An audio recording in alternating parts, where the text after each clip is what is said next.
around the corner. And with Hideo Kojima's Death Stranding recently releasing a new trailer and a ton of gameplay information, it could be that Naughty Dog follows suit, and in the days running up to E3, we'll get a big announcement and news drop for that game too.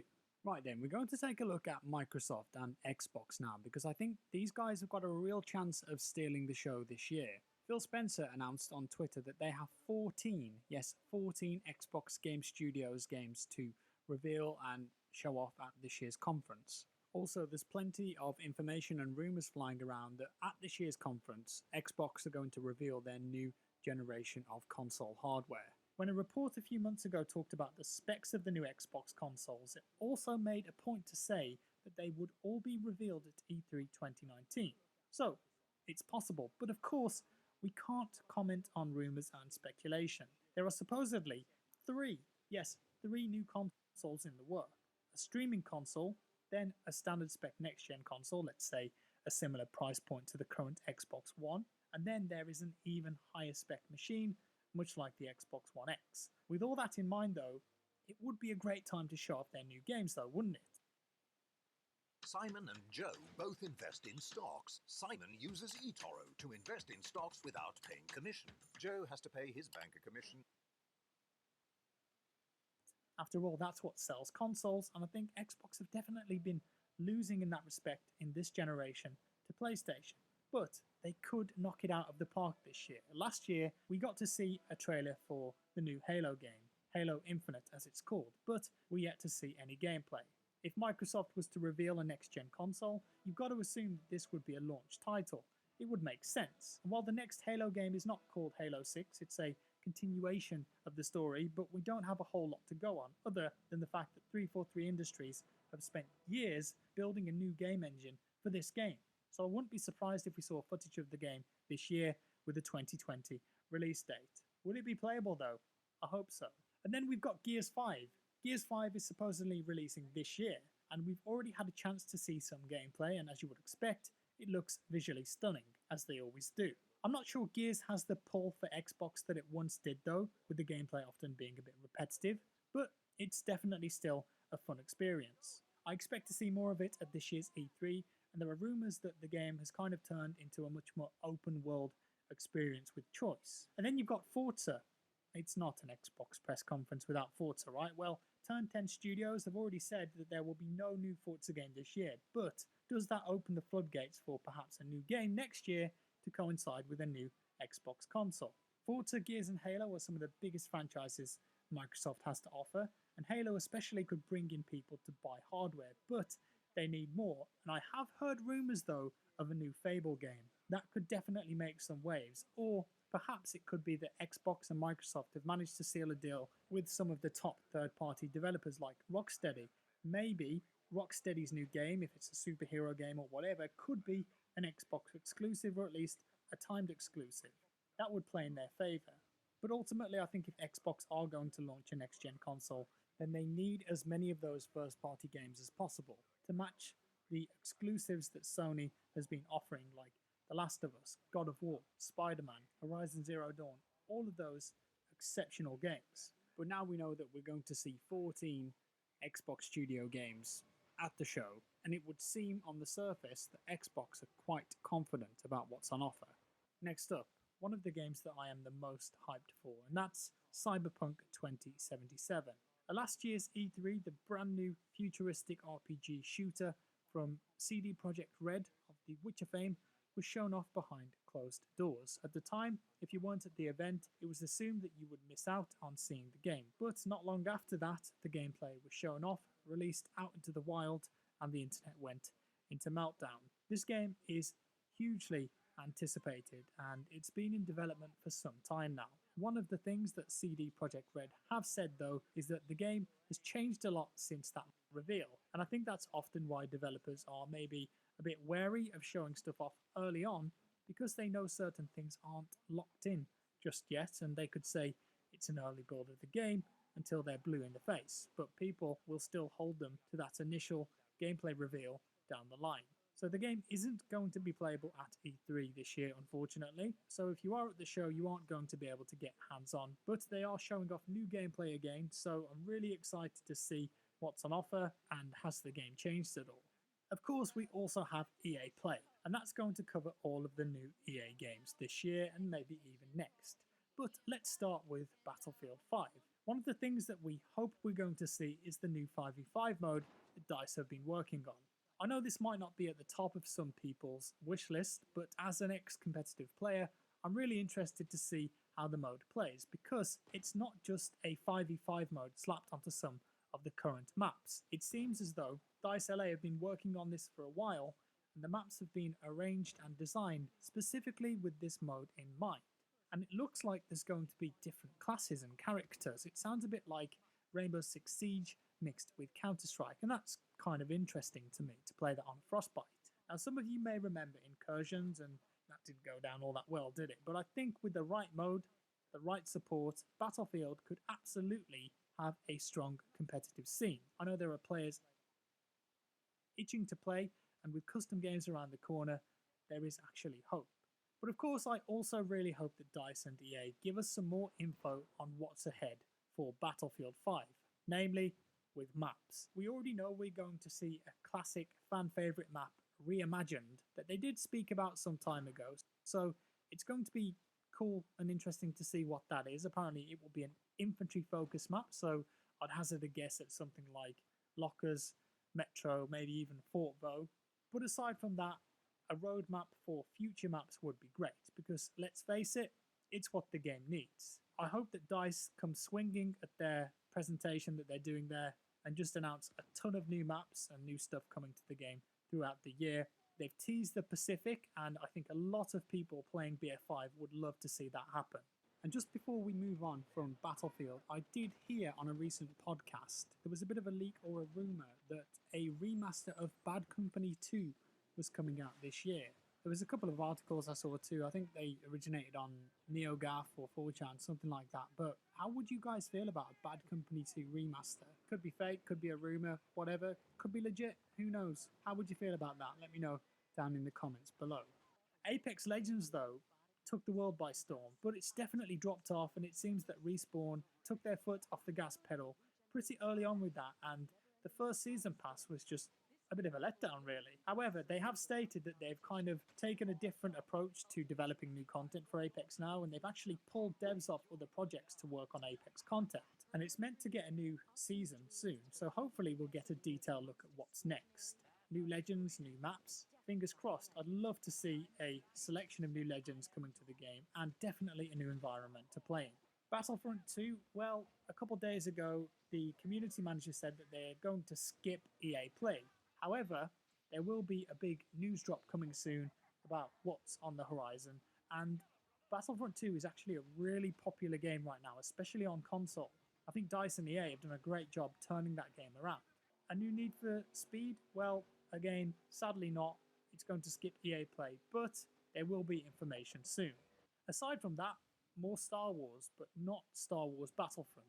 Star Wars Jedi Fallen Order. Yes, so we saw a trailer for the game only last month, and while it looked really good, it wasn't gameplay, and I think that's what most people want to see. Thankfully, Respawn, the developers behind the game, and EA have already confirmed that we will be seeing gameplay at EA Play, so we don't have to play the guessing game anymore.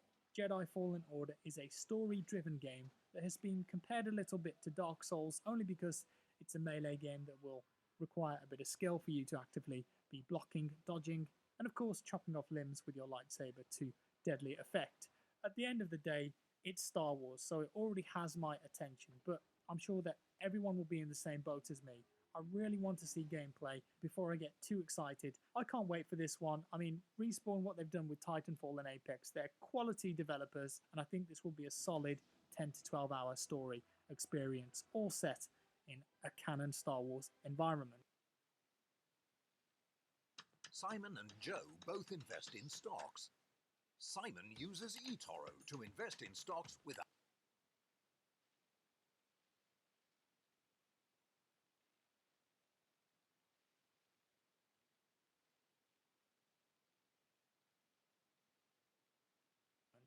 What about Borderlands 3? There's a lot of hype for that. There was a big reveal recently that really whet my appetite for this game, and a combination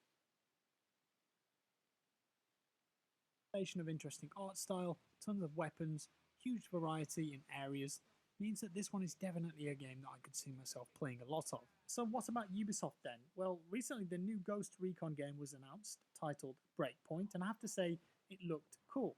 It's taken a lot of the good parts of Wildlands and added new and improved features. There's much more of an emphasis on survival now, and it's set on an island called Aurora, and it promises to offer up varying types of gameplay across various areas with new animations, gadgets, and all new mechanics. Of course, when it was revealed, we only got to see one mission, and while it looked interesting, we always want more, don't we? I think a few more details of the game's features, the PvP, and with a bit of luck, the raid content that's coming to the game could be great. This is a game that I'm definitely keeping my eye on, and I'm hoping to get some hands-on and capture of it at E3 this time around. And in regards to Ubisoft, every year when I make this pre-E3 video, I always say it, a new Splinter Cell. Please guys, come on, it's been far too long, man. I love that series of games, and I'd love to see what the dev teams can do with a modern alternative.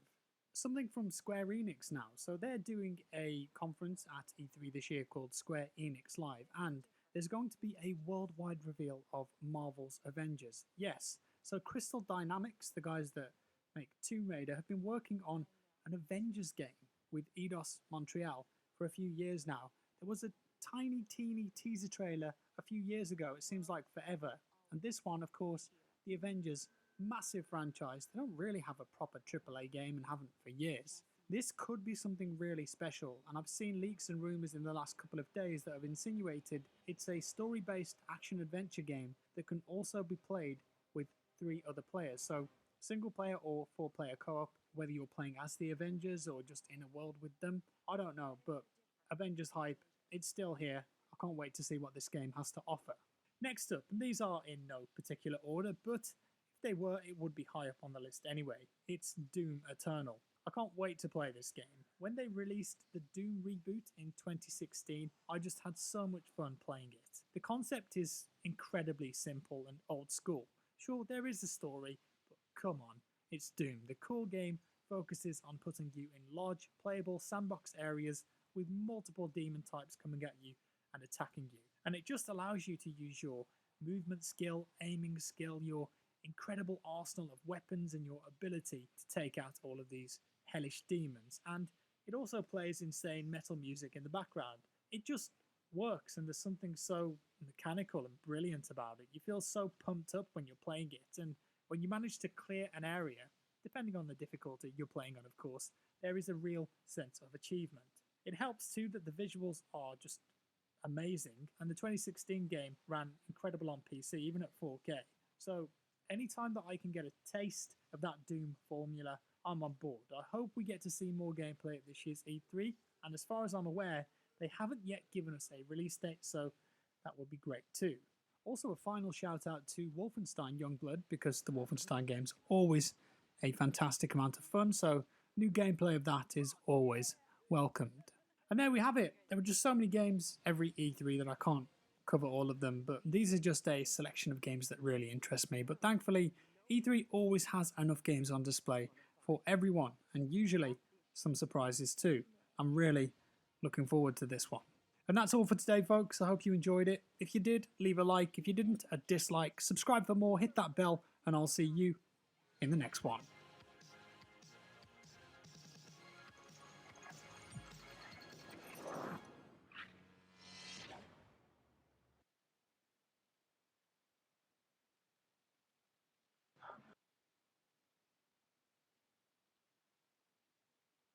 Small but important disclaimer. The gameplay you're about to see is from a work-in-progress version of the game. Everything you see is potentially subject to change. In Cyberpunk 2077, you can fully customize your character using a deep customization system. For this demo, we're going to play a female. Keep in mind that what you see here is not final. We just want to give you a glimpse of what will be possible in the released game.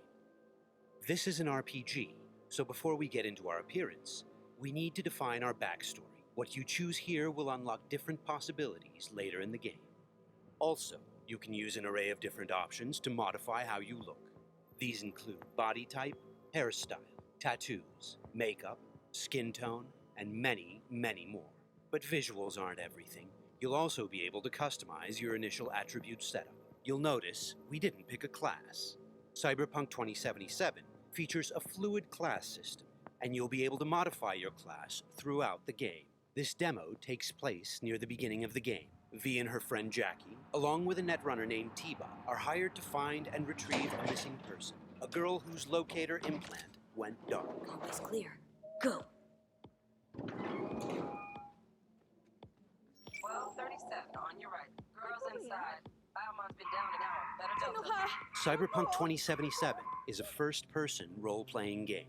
This perspective enables us to maximize your immersion. Should have full access in 2.8 seconds. Breached it. Your turn. Órale, listo, güey, Jaina. Alarms neutralized.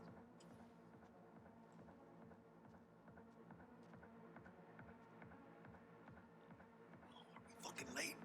Is that her? That our target, V? Room's too simple. Not our girl, I think. Keep looking. It looks like these scavengers are kidnapping people to harvest their implants.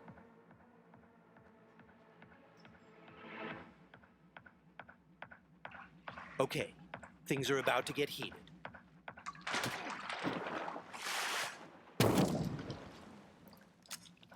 We'll take a reflex booster that temporarily allows us to use the Koreznikov ability.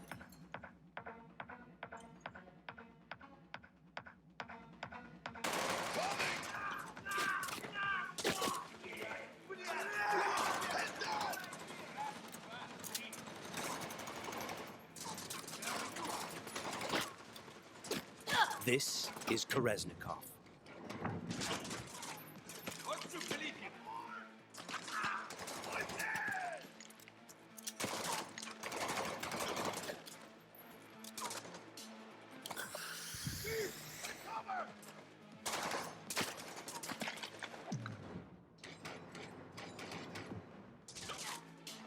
He's moving!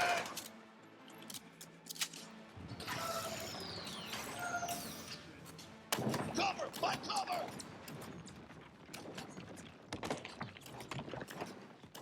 Oh, get him! Can't see shit! Got none to fucking use!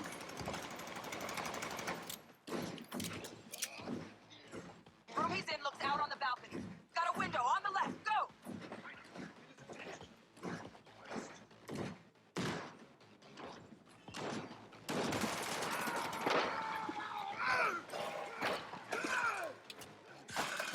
Terminado! Won't be needing this anymore. Pussy. Layout shows only one room left. The bathroom. Go. Sure hope our target's in there.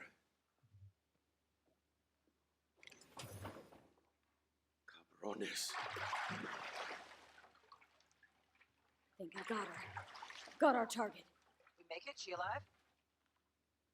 This does not look good. No, in a minute. Jacking into Biomon.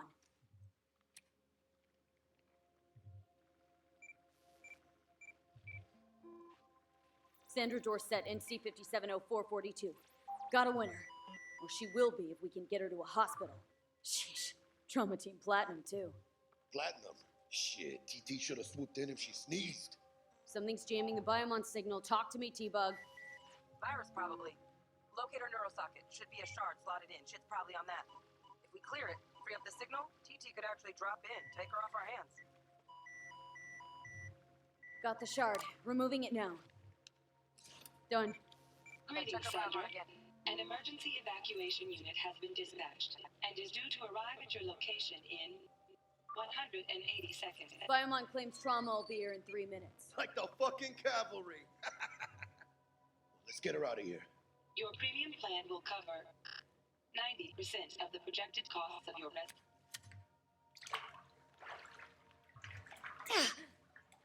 Mierda, she's flatlining!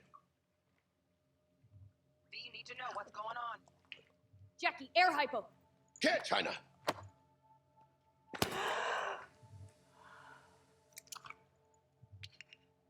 She's stable. Fuera, Jaina. Get her outside. I'll cover you. It turns out a virus disrupted the girl's locator implant. We've fixed that, and now help is inbound. Swarm of the sons of bitches, 2 vans full, just pulled up outside. Fuera, get her out. Terrorists.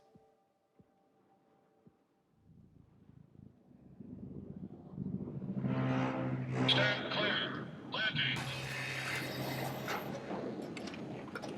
Stop where you are. Place the patient on the stretcher.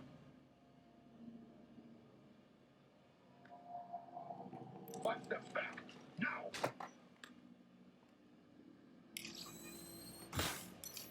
I said step back. PT-133 to control. Patient NC570442 secured. Stimulants being administered, 70 milligrams dopamine, 110 norepinephrine, 800 Viagra. Hey, give us a lift out of here? No problem. Cutting connection. T-bug out.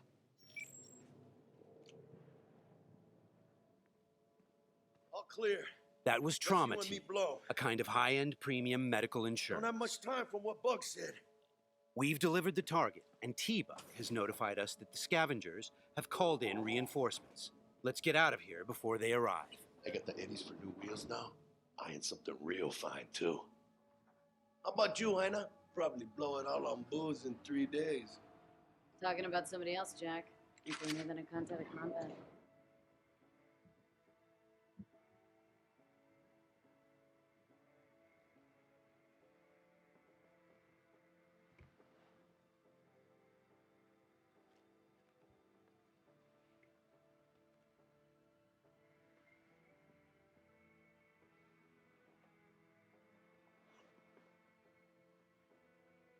Cyberpunk is a mature, visceral experience, and as such, it will let you explore a variety of different interactions with the game world. And as you just saw, its people. Hello, Night City. Your man Stan here with a screen sheet on all last night's bids. But first, remember the man, the myth, Johnny Silverhand. Been a year since he went on his last ride. All you gunks sitting in the afterlife nursing that scotch, waiting for something better. You know what I mean. The So job burners was a out there, success, you, Johnny boy, and you're V chipping in. obviously has some money to burn.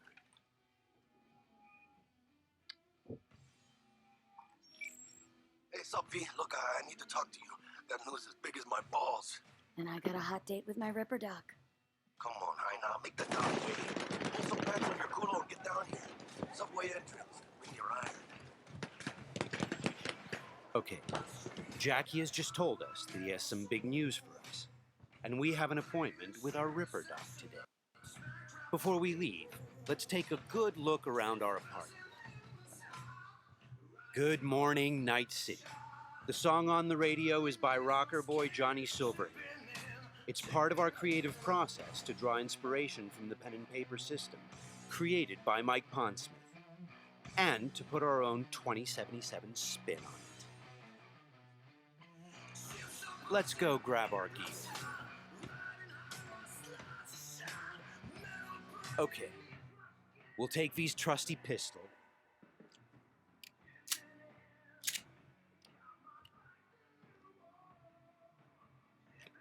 And also grab our jacket. Since Cyberpunk 2077 is an RPG, the jacket not only provides us with protective stats like armor, but it also increases our street cred. Street cred is a form of experience the player acquires by completing side missions. It is used to unlock new vendors and content throughout Night City. Alright, let's go meet Jack. V's current apartment is located inside a mega building, a huge building complex that forms a micro-society of its own. In this timeline, technology and the world have evolved in some ways that seem familiar, but entirely surprising in others.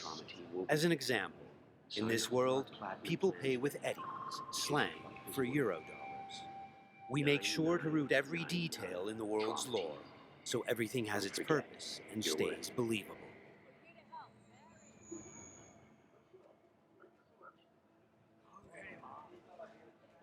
A big part of our RPG experience is having a world that is interactive.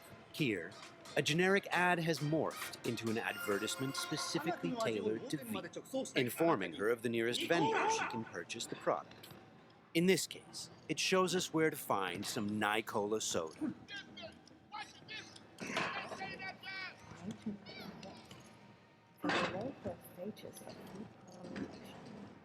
Accuracy that even Martin wants to come. Try out our pressure and let your tongue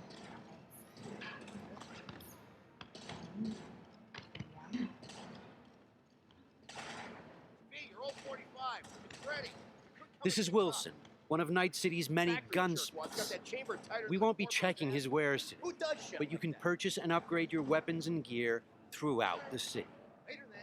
Cyberpunk 2077 is set in Night City, a bustling metropolis located on the coast of the free state of North California. It's a dystopian city where violence and oppression are the norm. We are working hard to make Night City a fully realized, seamless open world with no loading screens. Currently, we're in Watson, a former industrial district where crime now mixes with money. Very strong signal. You kidding me? Damn signal gonked out 3 times. 3 times, yo! A piece of shit. Now give me back my eddies. What? Silverhand's debut album, that. Could be some truth to that.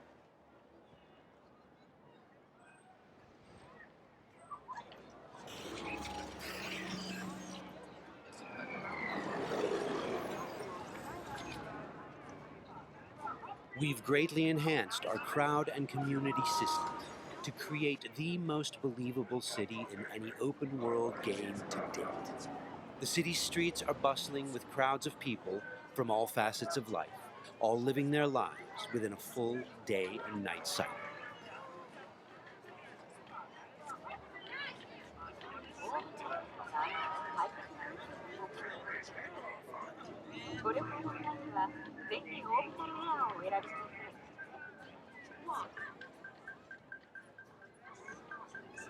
Okay, there's Jack. Híjole. Fucking finally. Buckle up. Shit's happening. What's up, Jack? Dexter Deshawn. Huh? Sound familiar? Boy wants to talk to you. One of Night City's top fixers, eh? Okay, you see that caddy? Need to walk on over there and get us a job, Heina.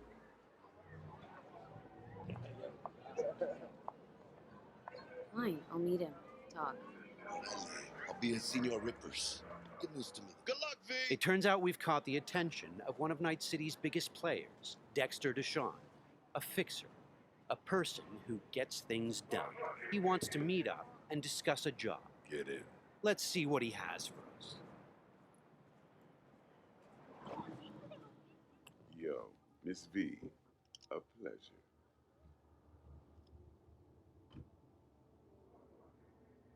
Let's roll. Scanning a serious job just now. Playing gargantuan compared to smashing up a scare phone. You interested? Interested, sure. Tell me more. Oof, glad to hear. Before we can start in on this, though, I need to be sure. Sure you all right. All right. And the nature of this test. Slaughter Michelle.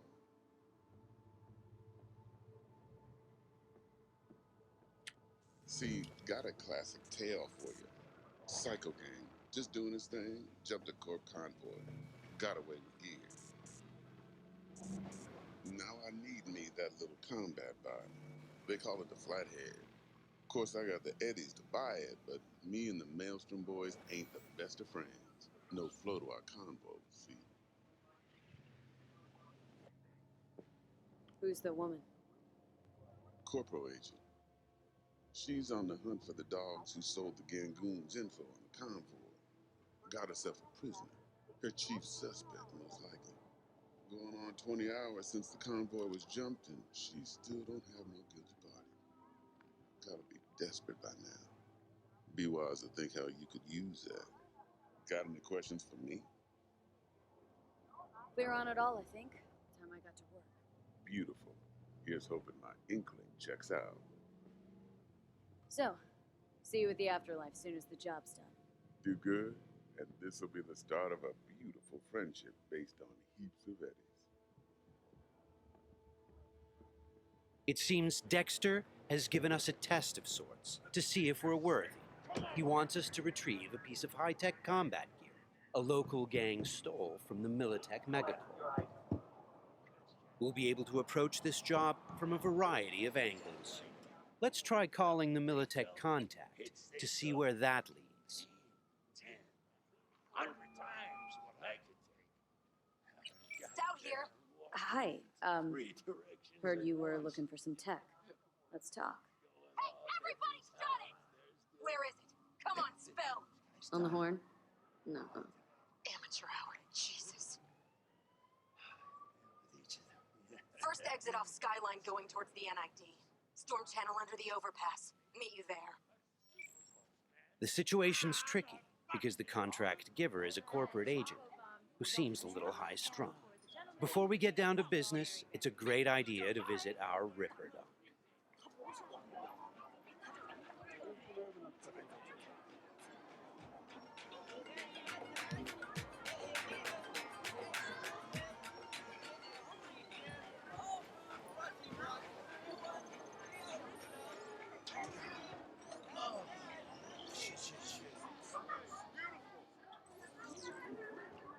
Yeah, you. You see this cam, huh? Yeah, got a real whack take, change your fucking life.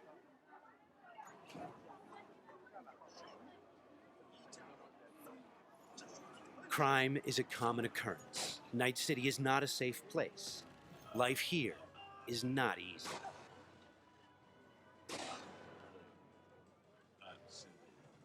Got some real juicy soup. Your heart chakra looks a little out of whack, babe. V! I can release. How'd it play out with Dex? It's all here. All right, I'll check it out while I wait for you. V. Dr. Vector, we'll see you now. We're at a Ripper Doc clinic. Ripper Docs are specialist vendors who offer people the possibility to install or upgrade their cyberware. Vicky, spry as ever, you old Ripper. Hernandez pounces on the chance, coming in with a couple of hooks. Gaining the upper hand pretty darn quickly. Need to bump up my specs and get a grip. Really? Now? Finally? Vic, shit just got real. Hitting the major leagues. Got a job from Dex Deshawn. The Dexter Deshawn? Yeah, that is something. But let me guess.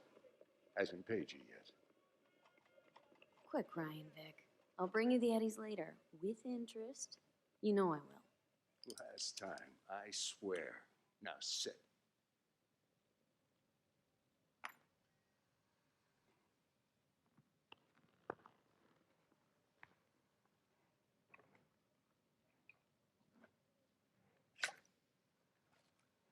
That's Karoshi. Best I've got. It should be about right under the circumstances.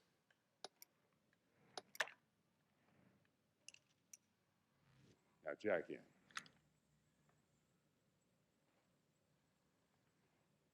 You peruse and choose while I scan. See what's going on inside. We're going to install both an optical scanner, Mark 1, like I said. Decent enough scanner.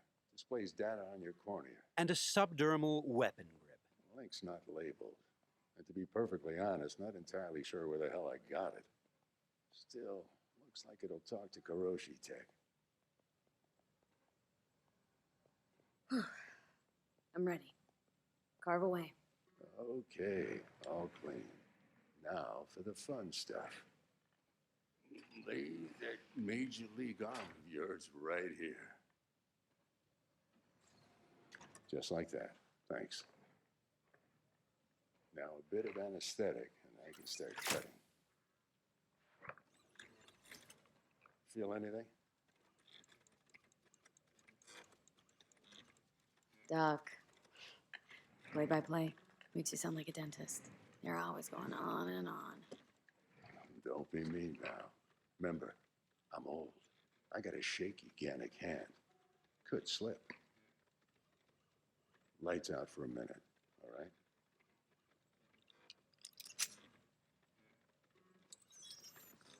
Good. So let's test it. Linking you in.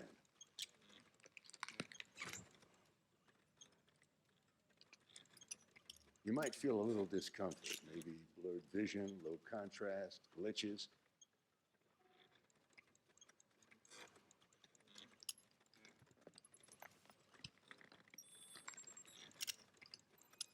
So, how's it look to you? With the scanner, we can zoom in on things and take a closer look.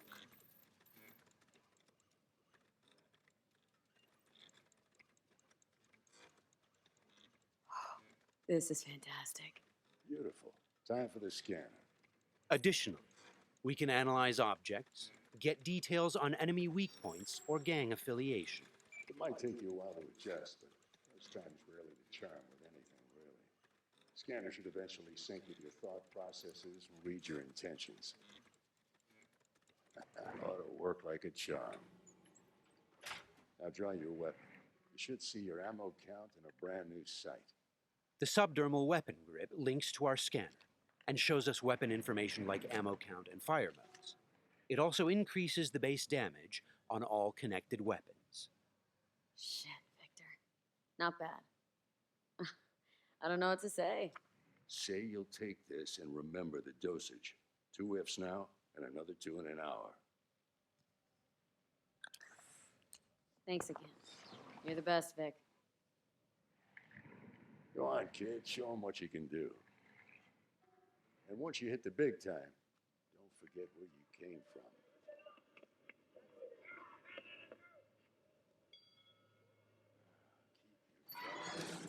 While some Ripper docks operate legally, others provide black market services. For the right price, they can even offer to install illegal military-grade cyberware.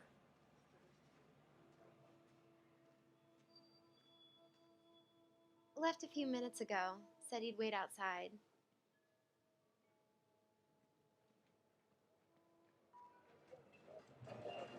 Well, well. Kiroshi.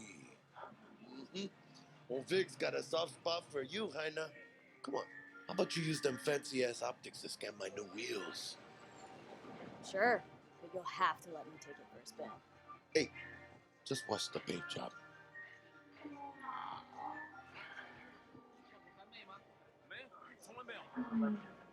Who's this pendejo? Hey, carnal! Hey, you got a problem? This guy looks an awful lot like one of those scavengers we took out earlier.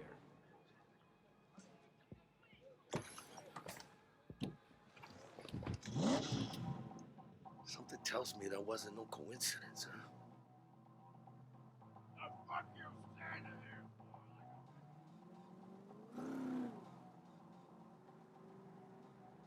Jackie's car is a super-powered sports car running on Chew-2, the super fuel of the future. Players can explore Night City freely, in many different cars, on bikes, and in other types of vehicles.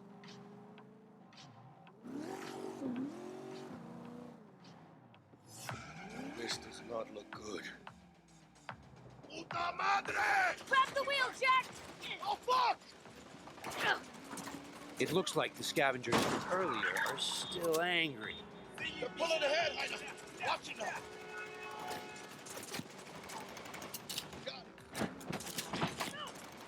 All right.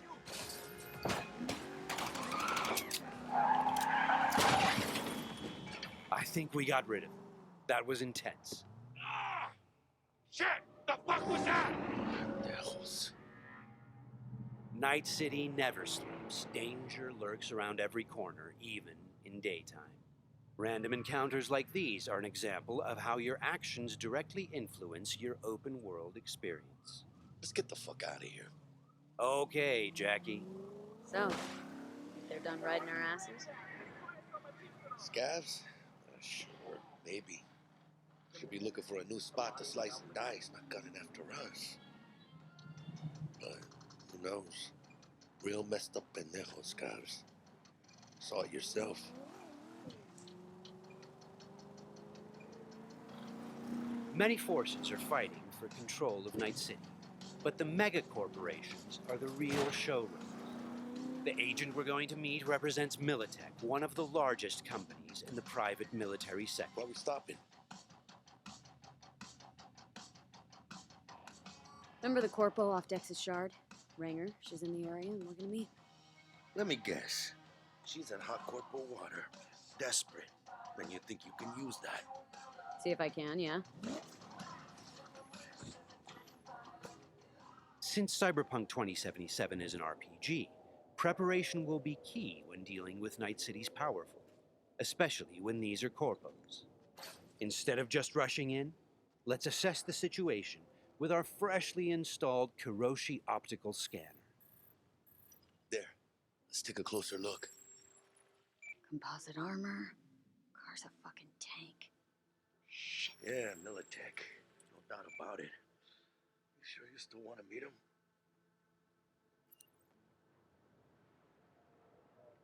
Yeah, gotta do this. Don't you move a damn muscle. Not unless I start, that is.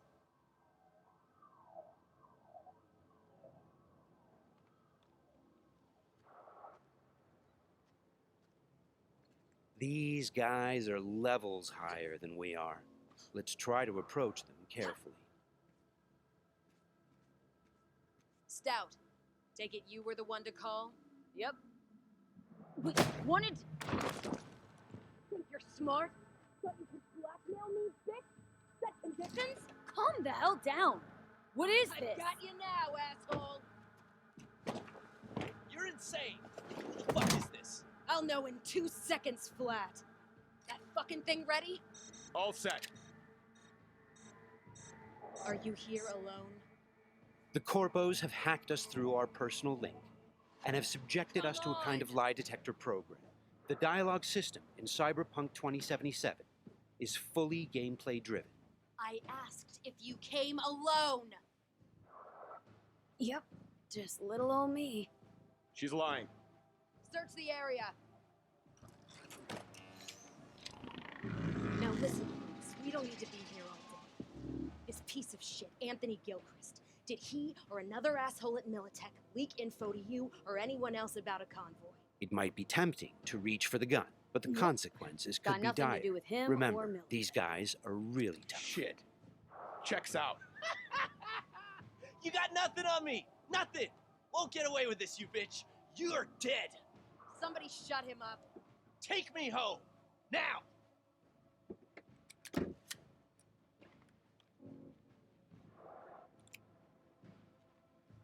All right. I have no idea who you're working for or what you even want, but you better give me something solid or I will end you. I've got an offer. Oh, you are stretching. This better be fucking good. Gangoons who ripped you off? I know where to find them.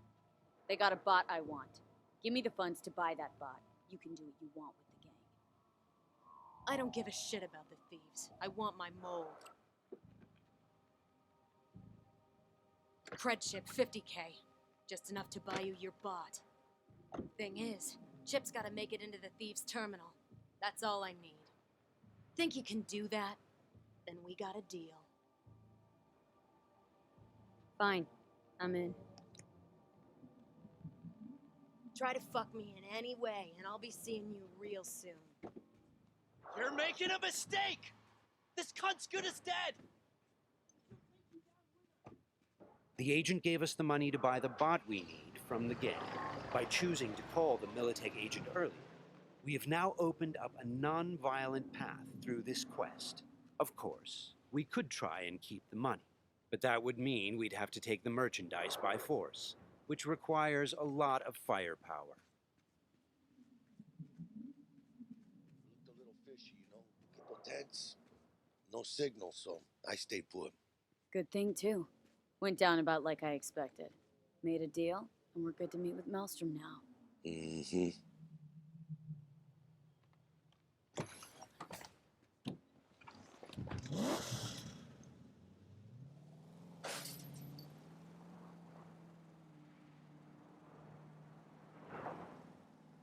Be there soon.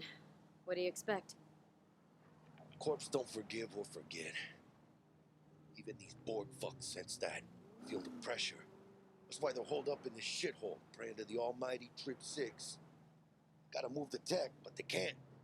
Because your new best friend from the tripped out, tanked out SUV is just begging them to try. How you want to do this? Even now, we can choose how to approach this quest. Do we go in guns blazing, or do we try to negotiate Alright, for the plan's simple. We pay with the Corpo's cred and get out. I don't know, but you're calling this one. For this demo, let's try the What, don't more trust my diplomatic charm? approach. Tough shit. All we need's for them to buy it.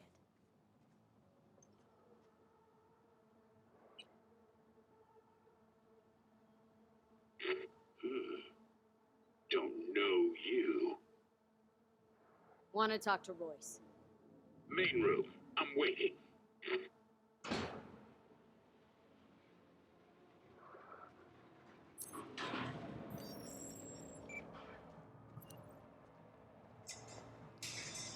They look damn well prepared. All strapped with Militech gear. Psycho Borgs chromed out with military-grade hardware worth millions. Should be The guys we're about to meet are dangerous. They are members of the Maelstrom gang, and their obsession with body modification goes way beyond even this world's standards. On their path to becoming machines, they don't shy away from even the most extreme measures. Anti-personnel mine. Shrapnel splitter. My favorite. Cancun's getting creative with their gear. It looks like they made this abandoned All Foods meat factory their hideout. Charming. Another one? Seriously? Maybe we should have taken him by surprise. A little late for regrets like that. Got us in their sights now. Just keep moving.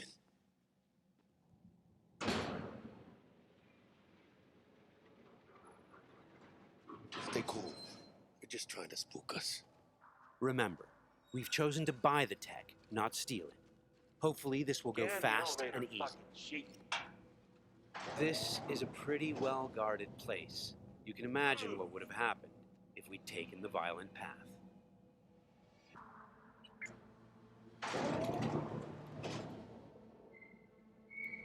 What? Looking to buy a bot.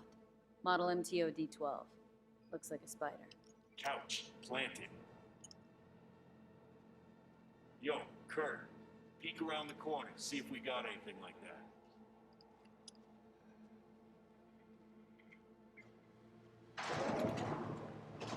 Well, shit.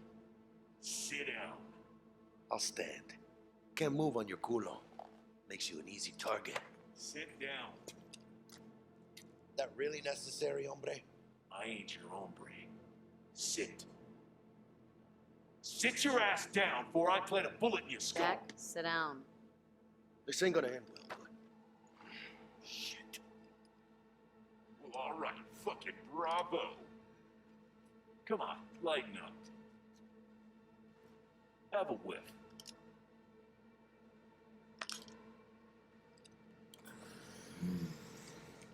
Better.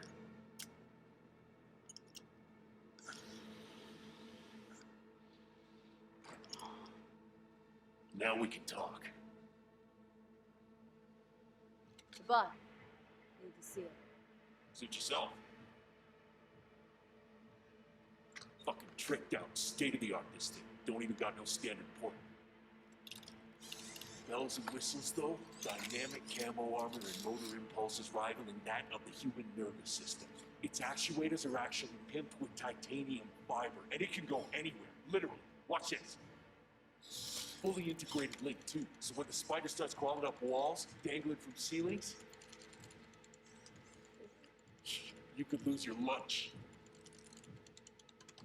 So, what you think? Pay up and let's get the fuck out of here. The bot. I'll take it. 2 questions. What the fuck's going on? And who the fuck is this?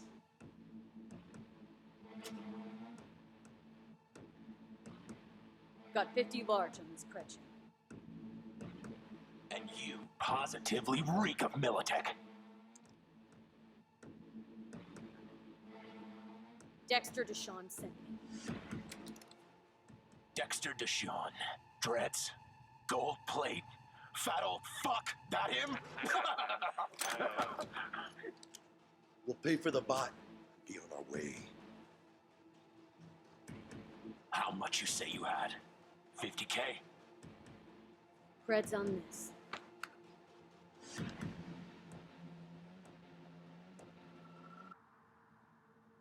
Move it.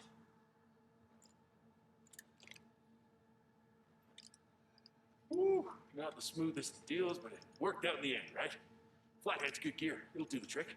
Whatever that trick is. Shit. Shit, shit, shit!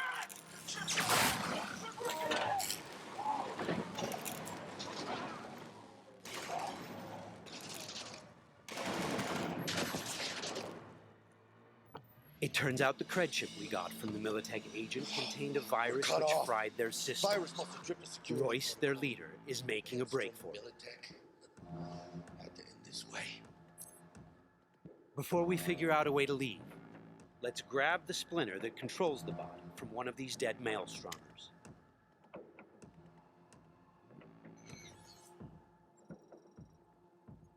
The inspection system allows us to take a closer look at the splinter. You can inspect specific items to reveal details that can help in solving quests.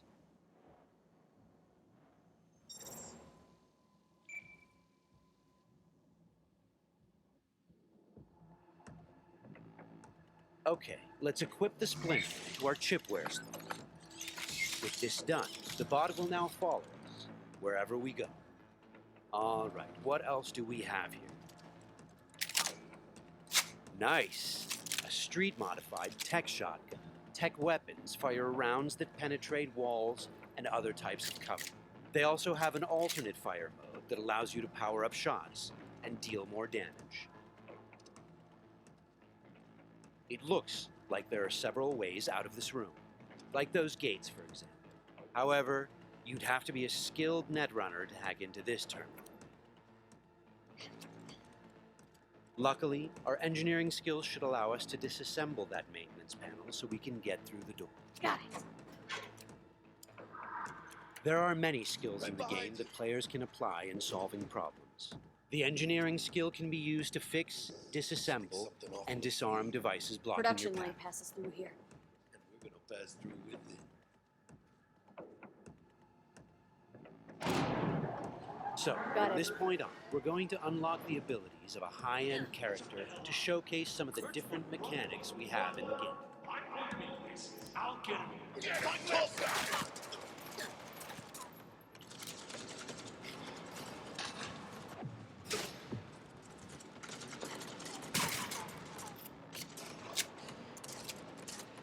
One of the new weapon modules we now have installed is a ricochet targeting system connected to our eyes. This allows players to bounce bullets off walls and hit enemies hiding behind cover.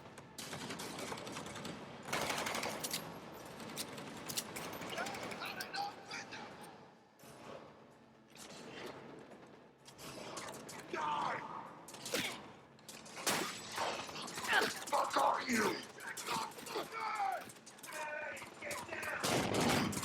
Fuck it! This is another targeting system that will reveal enemies behind walls. Paired with the penetrating rounds of our tech shotgun, it's a deadly combination.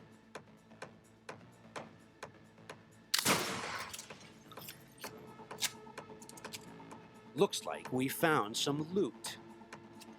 This is a smart gun. It's one of the more advanced weapons in the game, allowing the bullets to track and follow their target. It's one of many different weapons players can acquire. Weapons are built of modules that allow for deep customization and progression.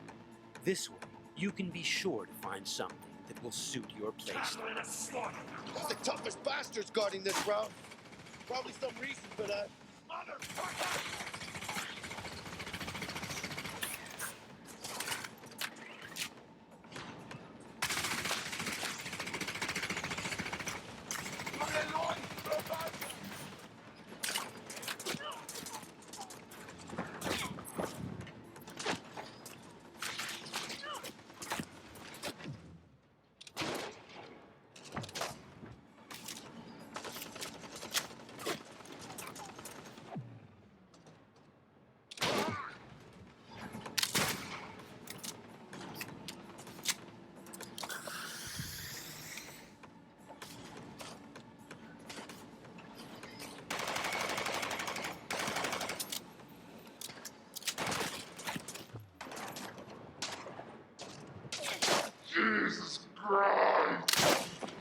my legs.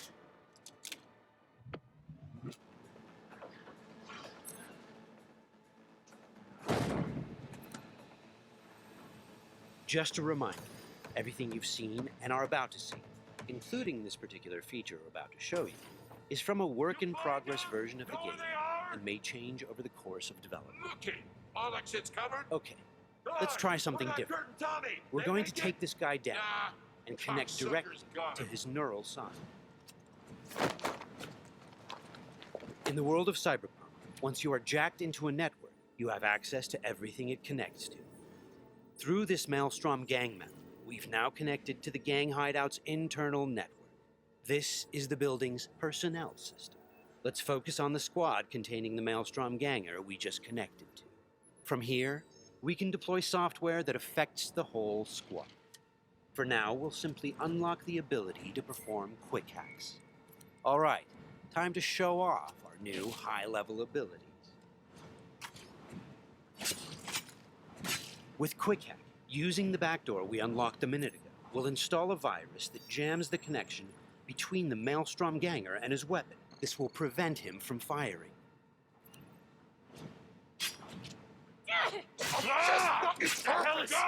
Looks like he's having a problem now. Nice.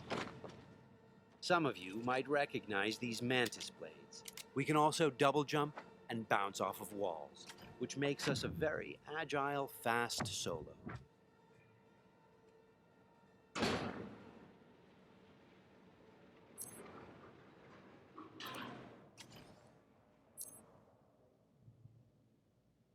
Check down here.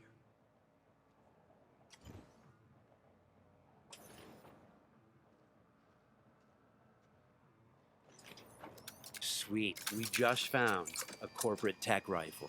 Corpo weapons are top of the line.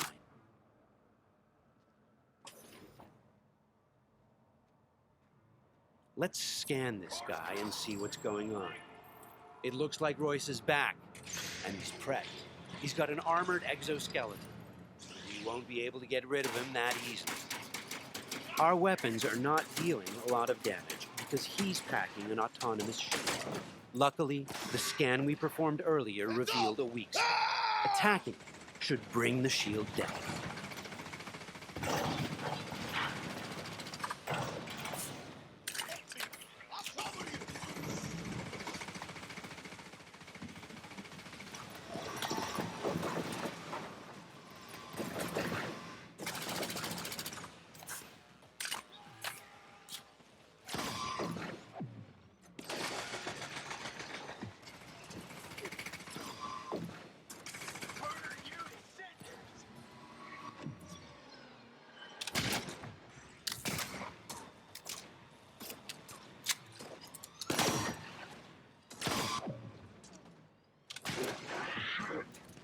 Shield's down. Let's finish him off. Boy, it ain't going your way, you cunts.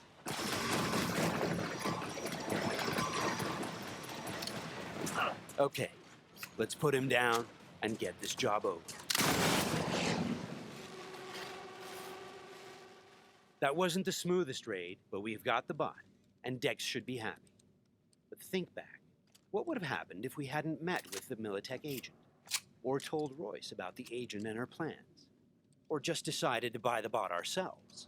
So many options, so many possibilities, and each will have consequences that will ripple through the game world and your story. And that's just one quest. Let's head out and finish the job. About goddamn time.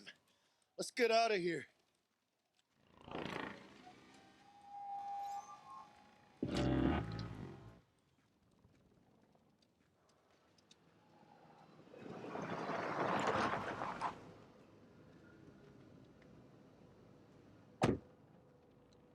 You know, we really ought to work together more often.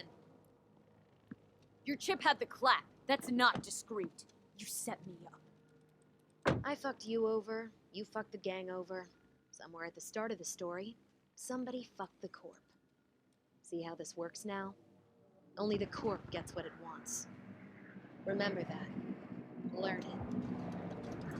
Years down the line, you'll be standing where I am, watching Yep, being a raging bitch to whoever's doing my dirty work for me. It's time we were on our way, Ida. Okay, let's call Dex and tell him how things went down. My girl, Shit-eating how's our suits. biz looking? Vámonos. Hey, Miss. Get us that table at the afterlife? Matter of fact, I did. Just in my gut and all, you know. Well, you were right to. Well done, Miss B. Well done. See you there. Shit, I can't believe it, Ina. Major leagues. We're in. I mean, we fucking pried the door open. But the only thing I want to pry open right now is a bottle of scotch.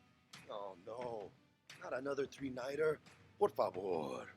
Need to get to know this city, Jack. Not just gun in hand. I'm on a crusade. Amen, Ina. We finished the job, but our story is just beginning.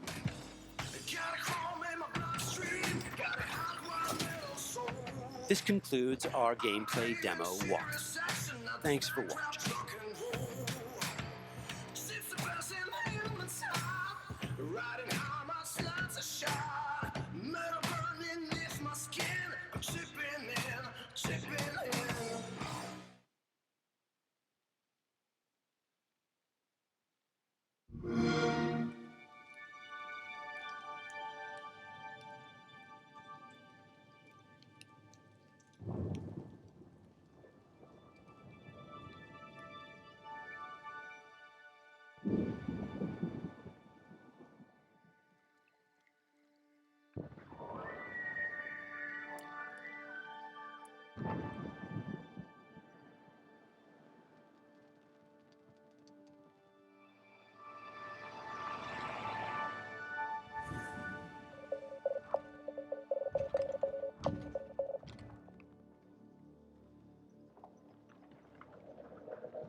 Games play best on Xbox One.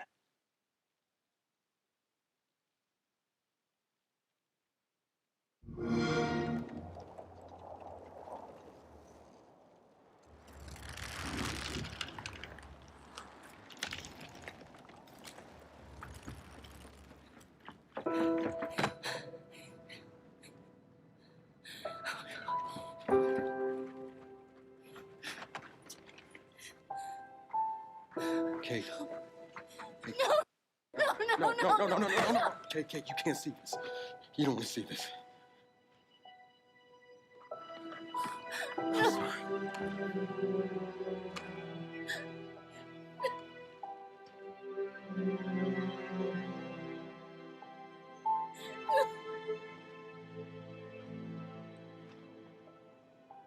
Kate?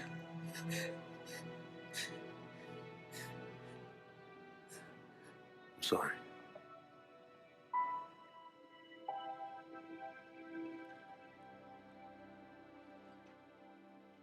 Thanks. for coming here. Of course. Can I recommend we maybe get these people out of here? Hey, just slow down. No, Foz is right. We need to move. What are you talking? He's dead, man. Give her a minute. She'll get her minute in the Raven. What the hell is wrong with you? Del, we need to leave. I'm not going. Excuse me? For months now, I've been having these dreams. Nightmares. But I think they were messages. What? Something's happening to me. It's your grandmother's? Enough. We'll deal with this later. Foz, round these people up. I need help. There's a place up north. I think we can find you answers there. No, no. Absolutely not. We have orders. You'll go with me. God damn it, both of you, listen. I'll go with her. Look, if you're missing, Jen will notice. Okay. I'll push Jack the coordinates. No, Corporal. You're coming back to New Afira. That is a direct order. Well, Captain, screw your order. This isn't about you. It's about me. I need to fix this. Hey, watch her. Her necklace? That's a locust symbol. Yes, so? She would never be our enemy by choice. I know that. Because she would die for us. I know that. But what if it's not her choice?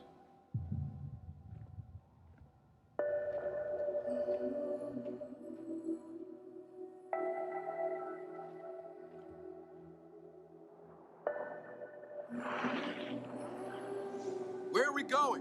Back to where it all began. Who's in the shadows? Who's ready to play? Are we the hunters or are we the prey?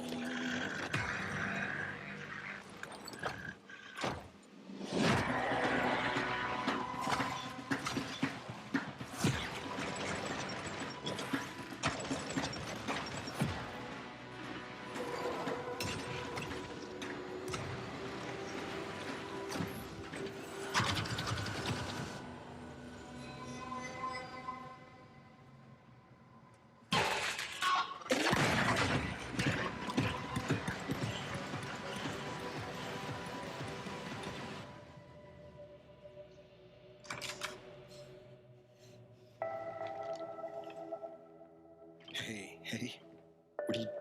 Why did you come here with me? What did JD tell you? This is a wild game of survival.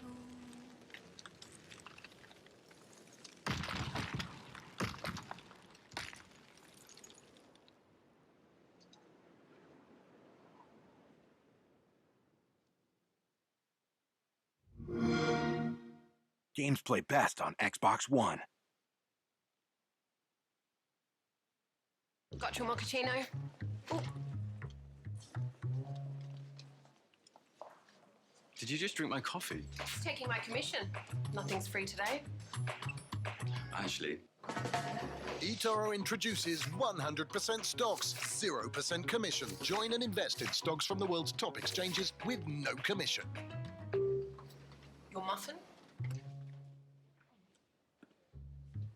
eToro. Join now.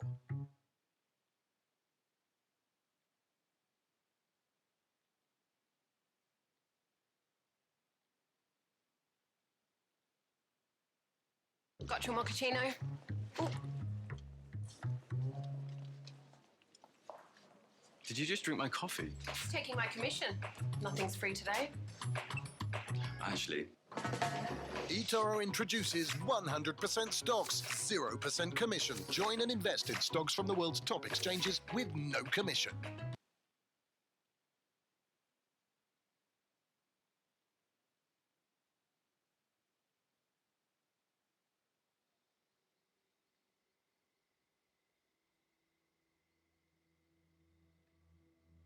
The rules have changed.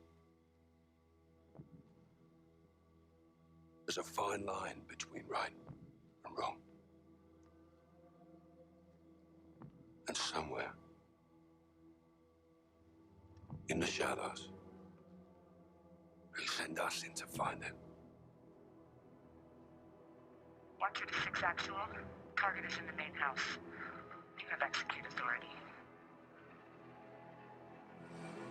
Bravo 6. Going dark. Start clear! Figure 6-4. Green light.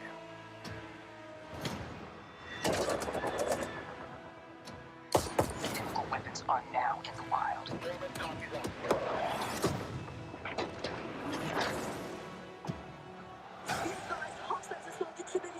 Get to safety, go!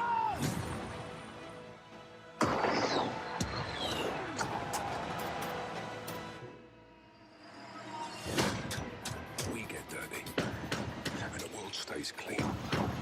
That's the mission.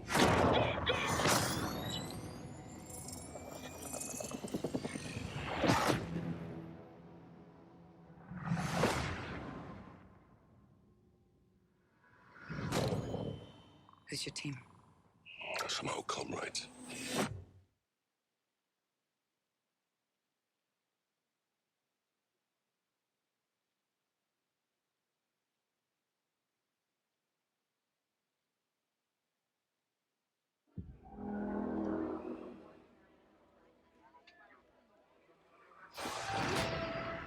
Wasn't always like this. But now, there are 3 rules to survive. Don't stand out.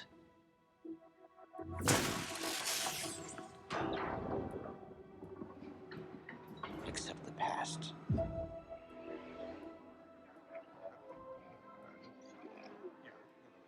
Trust no one. Bring it in! The galaxy's changed. Yeah, look out!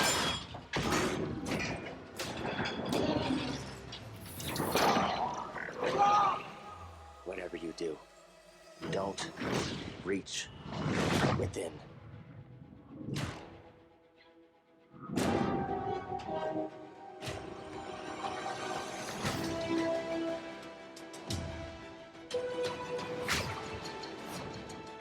Don't stand out. Accept the past. Execute Order 66.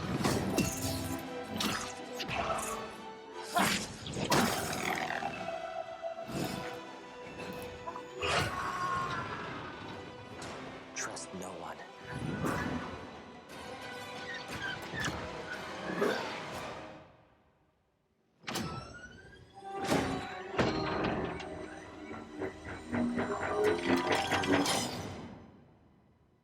Trust only in the Force.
Cook, do you hear me? Roger, Uma. Half the crew is dead drunk in my sick bay after eating your miraculous space chili. Any thoughts? Well, I have no idea what you mean. Our food is healthy, invigorating. Captain to crew, dead monkey in the crow's nest. I repeat, monkey down. El Space Chili strikes again. Copy that, Captain. Hey, Paige, bet we could use your space chili to overclock our engines. Negativo, mi amor. Only you can melt my circuits. Keep laughing, fools. The key ingredients to good cooking is love.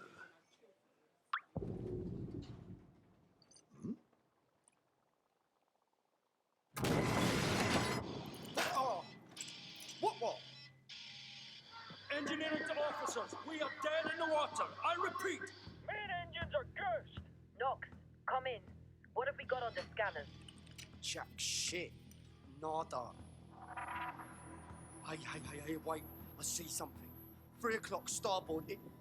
It's massive. Get back here, Shani. Pull off!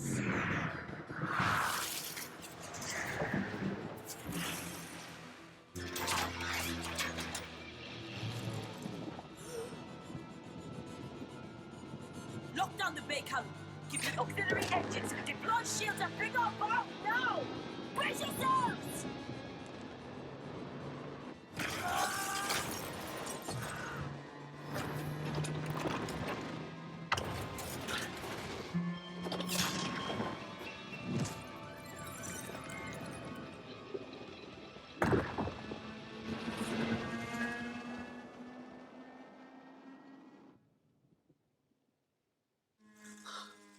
Gods protect us.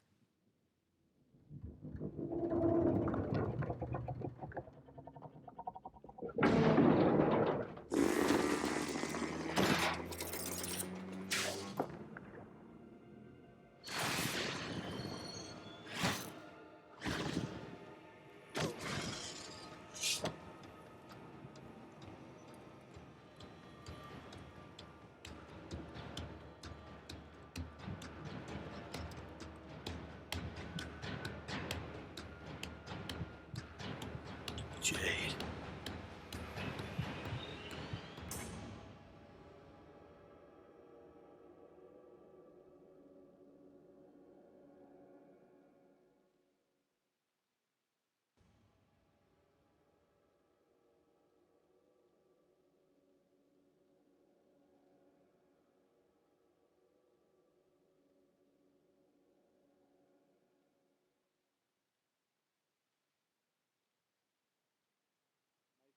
gameplay part of things.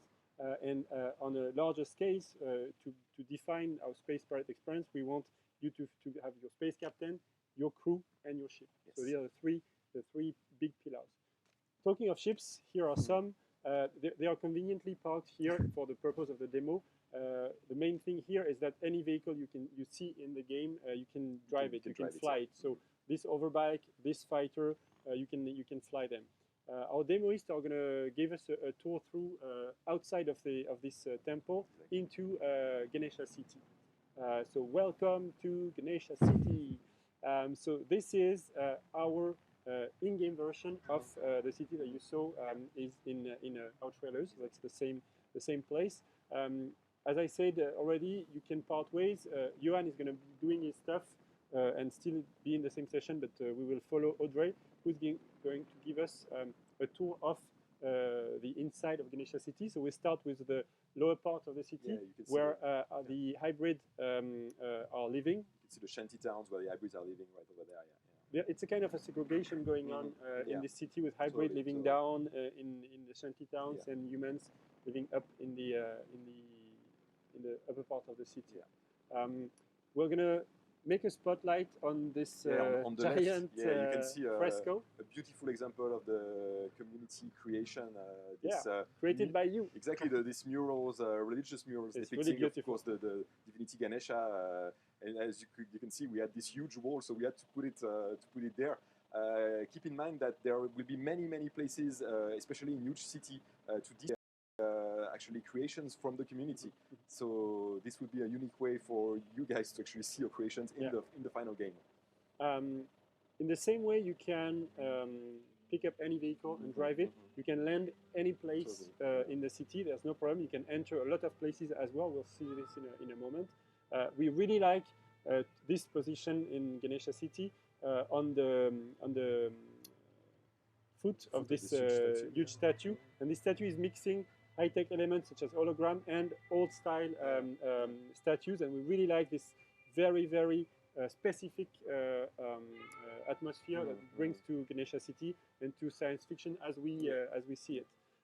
You can see there's a lot of traffic in the city, but we'll see in the updated videos on the traffic that we'll have later that we've improved this a lot over the past few months.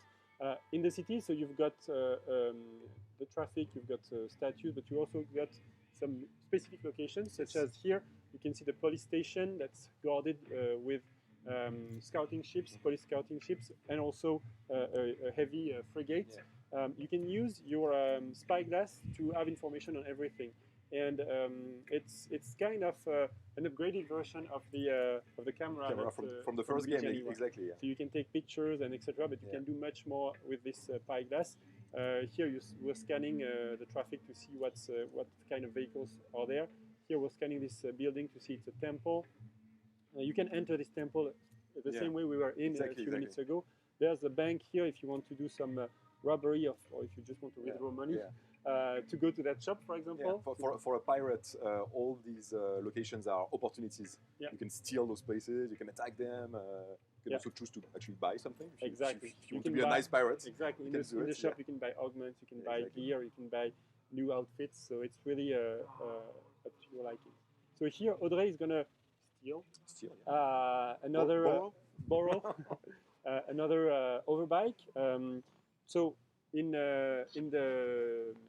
this version, there's no police coming after you for this, but it's coming into this version. So here, what we are listening to is also a community created asset, and especially music for Radio Cheetah. Yeah, the Space Pirate Space Pirate radio. Yes, exactly. So we'll leave you to listen to this. So Johan is good here, playing with us. So we are coming to this location. That's the gate of Ganesha City Main Street. It's the opening of the city, and it's a place where tourists from all over System 3 are like to come and to take pictures of this giant Ganesha statue that we're going to visit a bit later in the demo.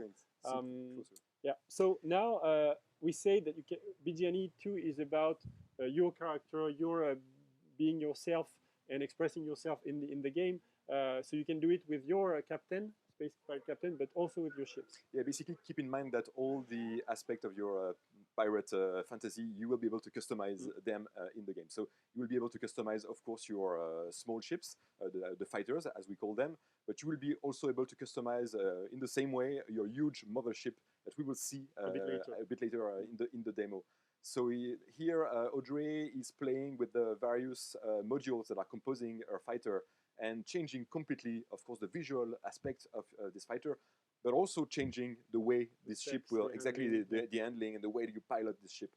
She's also playing with the gear, and she will finish with all the cosmetic elements to customize her ship. So the color palette, of course, but also the pattern, and she will finish this by putting an emblem, pirate logo on her ship. And you will see that as soon as she has finished the ship, she will be able to play with this ship in the demo. Instantly, exactly, into created. The ship. Yeah, exactly. So in the distance, Johan, as you can see, as he approached a bit too close to the big statue, the big Ganesha statue. Exactly. And there are rules in this city, and it attracted the police. And the police is now attacking Johan. So Audrey is going to try to join him taking some hits. Exactly, to help him fight all those small He's police. a bit outnumbered. Exactly, the small police fighter. And there's also a big frigate there, and our two players are not strong enough at the moment to take down this frigate. So they have to make sure that they take down this small ship and try to escape. As you can see, we have this pretty nervous dogfight that is... now we're back on Audrey. Exactly, Audrey is coming to help Johan. There will be also fights with big motherships. Those fights will play totally differently. It will be much slower. You will have to move your ship around the other one and fight at the right moment. Exactly. But the dogfights are, they play like this. And there's something we need to add is that you have augments for your ships as well. Yeah, as for instance, you could have healing missiles and you could shoot them at some friends to heal them during a co-op fight. So they're doing a pretty good job taking down all those small fighters from the police. And as we said, so here is the big frigate, yeah. And they're a bit too weak for too now. strong. You're seeing that the missiles don't break it, so they're going to have to escape from here. But before this, we asked Johan to go very close to the head of the statue. So you can see the details, to show you the details of this giant statue that was built by the inhabitants of Ganesha Probably City. built by Hybrid Slave, by the way. Probably, yes. The dark side of the statue. Exactly. So Audrey is now putting a marker on her mothership, which is parked a bit further away from the city. It's a few thousand kilometers away, so we're going to be going to that place. But don't worry, because we have really big speeds in the game. We'll be there in no time. So stay with us. Stay with us. Before this, Audrey will do a small stunt close to the statue. Pretty risky. Yes, thank you. And she's going to fly over Ganesha City. So that's the city we were in a few minutes ago. We're going to aim at Cameron Spaceport, this city, and then take up the sky to the to Audrey's mothership. And now that's my favorite moment of the demo. I'm saying to everyone, please take a moment to remember where we were 10 minutes ago. We were inside a hidden temple beyond the surface of Ganesha City. We fought a close quarter combat with some guards and scientists. Then we escaped through the city with overbikes and through the traffic. We fought against the police around the giant statue and then flew to this location on top of the planet. So really, in a few minutes, we went seamlessly from a small interior to the grand view of the full planet. And that's one of the key things in BGNE 2. It's that difference of scales that you can feel during the gameplay and transitioning from a small scale, like a human scale, to a planetary scale and going through the spaceship scale. So it's very mind-boggling, and that's what really drives us to move forward. We want that feeling to be super cool. A quick comment about the mothership of Audrey. She customized her mothership to make it look like the Gada, the famous mothership from of the Kini, the one we've been showing in our two trailers. But you can imagine that you can customize it in a totally different way. And it's roughly 500 meters long. Yeah, it's pretty long. It's a really pretty huge ship, yeah. So Audrey has exited her spaceship, or fighter, sorry, and you can see a very rough effect on her character. It's just a work in progress effect to show you that you've got a shield when you are out in the open. You can breathe with no difficulty. If you want to see a better looking version, look at the 2018 trailer when Shani is exiting her space fighter to go to the space, and she has this kind of effect. I was talking about scale, so it's very important for us to have links between the different scales of gameplay. So this geoglyph is kind of... This is another great example of community creation. Yeah, this is a giant geoglyphs. We want to have several geoglyphs like this on the surface of the different planets. Reminds of the Nazca line. Exactly. So this has been created by the community, and the idea is that when you see a geoglyph like this from space, when you are flying above the planet, these geoglyphs are actually hints for treasures hidden on the ground of the planet, or maybe mystery secret entrance to temples. And the idea is that we want you to come closer to this geoglyph and land on the ground of the planet to try to find the secret inside this geoglyph. Yeah, it's a way for us to attract you to the surface of the planet from outer space. Yes. We are going to use the spyglass again to look at Ganesha City from this distance. You will see that we can scan everything in the game, including large cities. So Ganesha City is pretty far away at that point. It is, and but we're zooming on it. We're zooming on it. We see the information, Ganesha City, and we can even see the giant statue that we flew around a few minutes ago. It's here. It's rendered in real time by our engine. So if traffic is still running in the city at that moment. Everything is still if there. Johan, our co-op player, is in the city, we can join him again, and there's no loading, nothing. It's all seamless. And when we say seamless, we mean that not only we can go from scales to different scales in the same time, but also the different systems are crossing themselves seamlessly. This is our universe map. So it's not a regular 2D map of the game universe. It's a real thing. This is the planet that we were on a few minutes ago, rendered normally, and it's just a point of view that we give to you. So here we can see the giant geoglyph here that Emil and I just talked about. We can see Ganesha City. We've placed icons so that you can conveniently find your way back to the places you've been already. We've got some question marks to tease you on some new stuff. And earlier in the stream, Gab and Emil showed you a concept art of the planet of Soma, and this is what you see here. So we've got New India, and if we rotate the planet on the left, then we see Naraka. So that's the side that's hit by meteorites, and it exists in the game already. You can see those huge craters, created by all those meteorite showers, falling on the ground of the planet. This side of the planet, Naraka, of course, there are no cities there. You can't build a city like Ganesha City on this side of the planet. But if you want, you can go and explore it as a space pirate. And as we saw in the artwork, there are some mines for... Exactly. There will be things to explore, of course, on this side of the planet. But it's a very dangerous part of the planet that you cannot really settle in. No. If we zoom back again a bit, we see that this is the planet we are working on. It's very big in size. As you see, Ganesha City is small, but we can even zoom back and to see in real time. Again, it's in-game. It's not an image.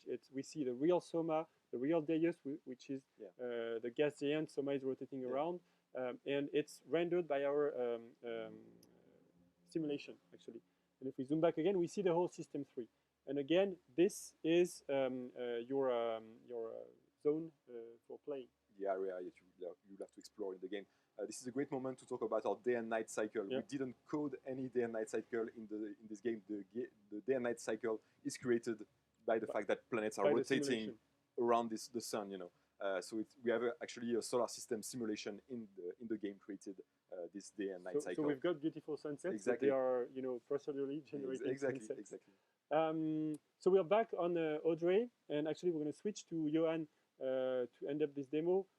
I said several times that you can part ways with your co-op friends in the game and then join again without all of this seamlessly. And that's you can do it in a small dungeon, you can do it in a city, but you can also do it across the whole universe. So here, Johan is a living ground, and you can see that because he's still in the atmosphere, there is air friction on his spaceship. As soon as he's going to be out of the atmosphere, the effects of the flames are going to diminish like this, meaning no air friction anymore, and now it can reach speeds that are huge speeds. Yeah. Audrey is still here on the planet, so as I said, everything is happening in the same universe completely seamlessly. I think that's the end of our game. If you start in the game without anything, and you get your first spaceships, even if then later you have a larger spaceship, you can keep the smaller one into the big mothership. That's the same thing for the crew. If you start with 2 members in your crew, then you can have them in your big mothership later. That gameplay mechanic of what we call your and then your characters is very close to what we had, in fact, in Beyond Good and Evil 1, when the characters were getting out of the hovercraft. So here we have that monkey, which is my playable main character here, but of course in that game, you can select your character and create your own character. Just to give you a feeling of scale, that ship is about 20 meters long, and the other one, the mothership, is about 400 meters long. I'm going to go close to it so that you can see the size. So when we have large spaceships like that, the good thing, the interesting thing is that there are a real level of gameplay. You can go inside. We have interiors for those big ingredients. So imagine I'm at the beginning of the game. I'm starting the game. I have nothing, but I am like like in Beyond Good and Evil 1, you start without anything, and you have to get some money to like level up and get your first vehicles. So imagine I'm just delivering pizzas here. It's like a side quest or just a way among many to get some money. I'm delivering pizzas to those guys. So imagine it's not my spaceship. That's the beginning of the game. And this could be an interesting way to trigger the first ingredients of the adventure. Because the spaceship is a playable interior. You can get inside, you can sell your pizza, and then instead of getting out of the ship, you could decide to explore the ship. And why not discover that there is some slavery, some human trafficking, and things like that.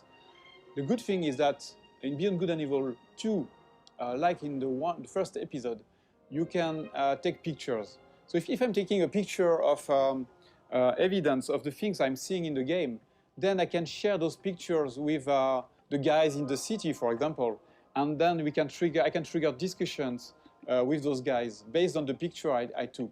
So that's a very interesting mechanic that can create that feeling that you can explore everything and you can gather informations and share those informations with NPCs, but also between players.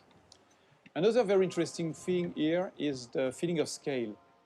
Here we know that the players, that they will explore everything. They will want to go everywhere. So we need to handle large-scale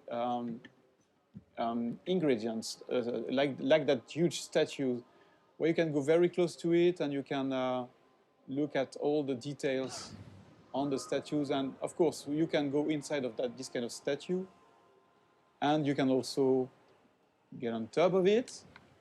I just want to show you something interesting about the scale and the feeling of scale. So I'm going to land on the top of the statue, and you will realize how big it is.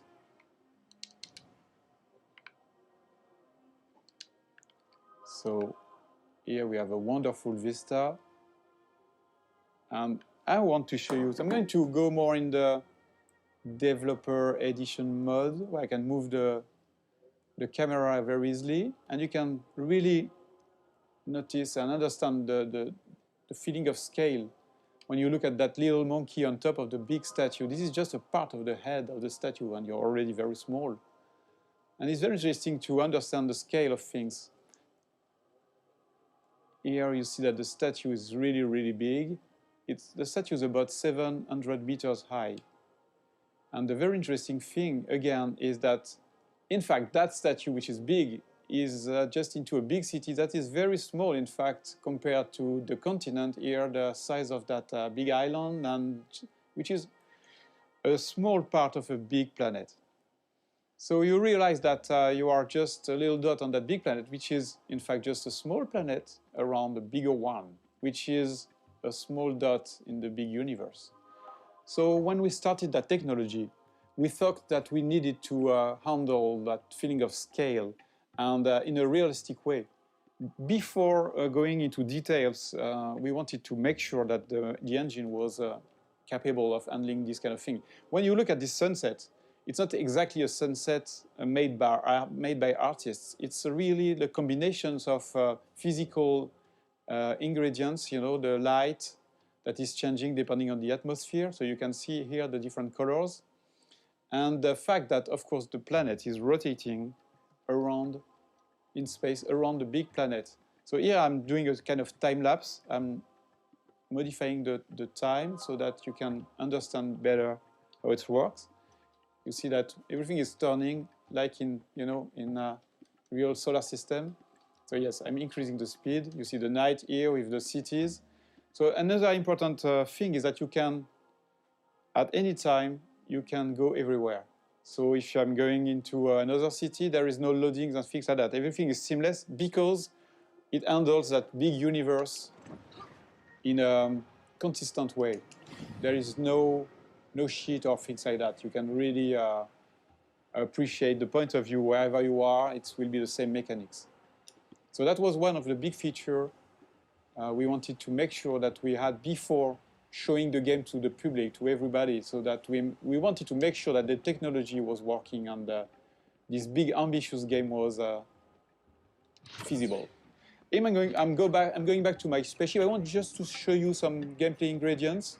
I'm going to change a little bit the time so that we have a bit more sun. Yeah. So that spaceship is very, very nice. It's very close to the Beluga we had in Beyond Good and Evil 1. It can handle very large speed, but it's also very easy to do loopings and trigger very fast movements. So it's a dogfighter. I can increase the speed. So this is a classic plane speed we have on Earth. We are about 1,000 kilometers per hour. But you can increase that speed dramatically, like this, for example. And you will see, so the speed is increasing now. You see that it's about 5,000 kilometers per hour. Let's go back in the city so that we can really understand the speed. And I can increase the speed again. Whoa. Use some tricks, movements. And then we are going to do a looping, for example. So you can combine anything, any movements. And the very nice thing too is that you can even increase the speed to 20,000 kilometers per hour, which is a lot. I'm going to try, to drift like that. So at any time you have the drifting mode, you have all these very interesting movements. But of course, the biggest things you want to do in this kind of situation is to go in space. So let's trigger higher speed. And you see this little effect around the spaceship is because of the friction of the atmosphere. If I don't increase my speed, there is no reason to have more friction. But if I'm increasing the speed, you will see that the effect is stronger. And same thing if I'm going very, very fast. So depending on the quantity of atmosphere, you can have a stronger effect. Until you start burning. But you see, with those very high speed, you can really travel very, very far and very fast. Just changing the time of the simulation so that we can appreciate a wonderful view in space. So if I decide to go on this planet or the satellite, which is somewhere around there, I can go there seamlessly. And the further you are of the planet, the faster you can go because there's no more atmosphere, so no more friction. So yes, here still have a little friction. But of course, you can go back onto the planet whenever you want.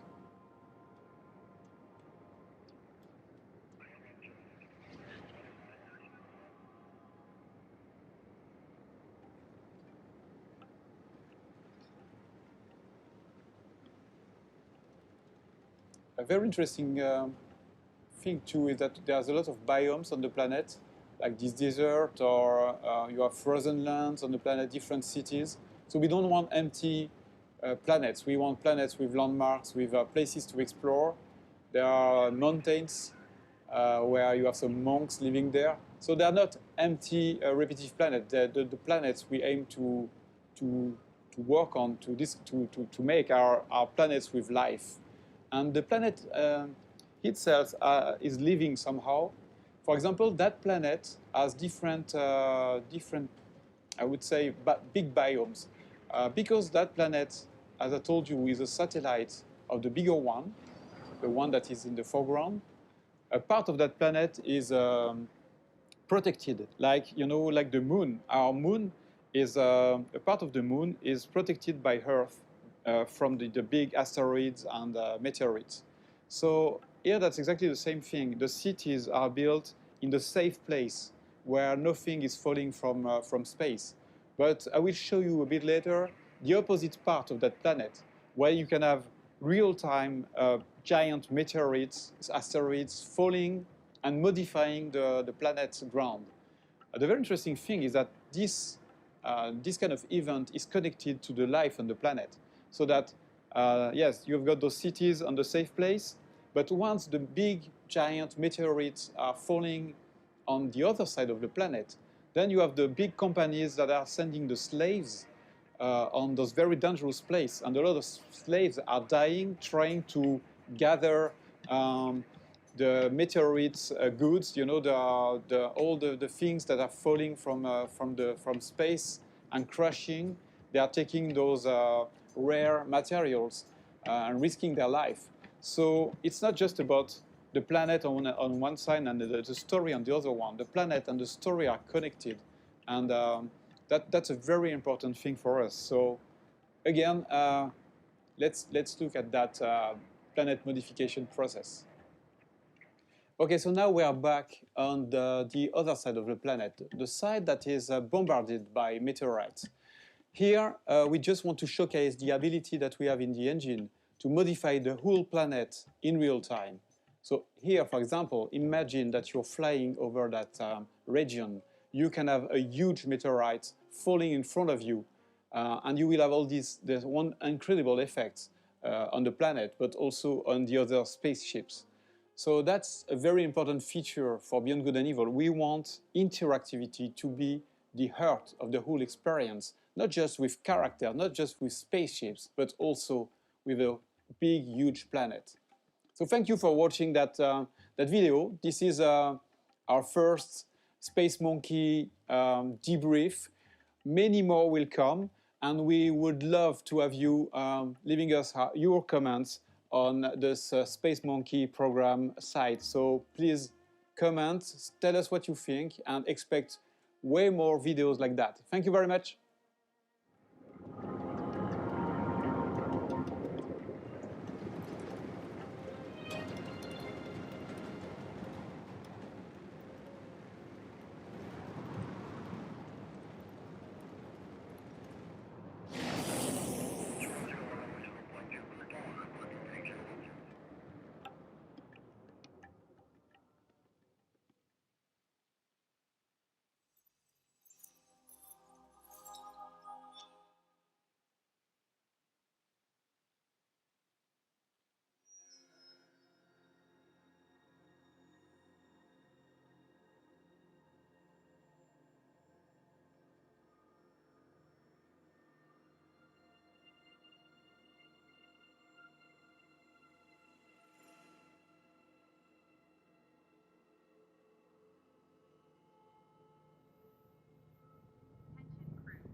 Cook, do you hear me? Roger, Uma. Half the crew is dead drunk in my sick bay after eating your miraculous space chili. Any thoughts? Well, I have no idea what you mean. Our food is healthy, invigorating. Captain to crew, dead monkey in the crow's nest. I repeat, monkey down. El Space Chili strikes again. Copy that, Captain. Hey, Paige, bet we could use your space chili to overclock our engines. Negativo, mi amor. Only you can melt my circuits. Keep laughing, fools. The key ingredient to good cooking is love.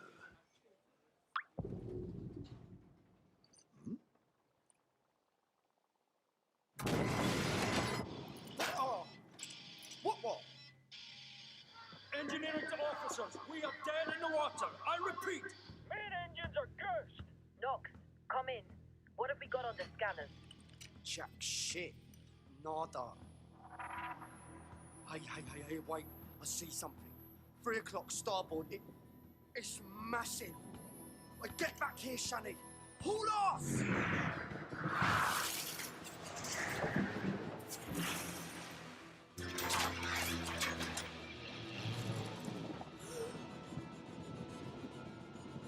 Lock down the bake hull. Give me auxiliary engines. Deploy shields and bring our boat now! Brace yourselves!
Jade.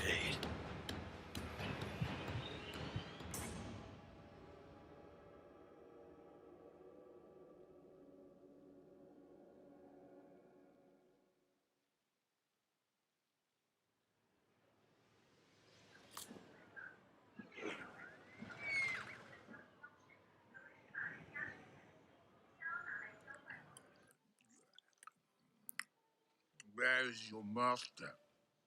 I don't deal with domesticated. Hey, the fuck? I ain't got no master, but I do have your little toy. Show me the idol. Show me the Redeemer. Here you go, mate. Yo, hand it over. I got a hot date. Don't do late. Monkey's got a date. 14, yes, 14 Xbox Game Studios games too. What? What? What? That's Swiss fucking chocolate, pig. Bon appetito.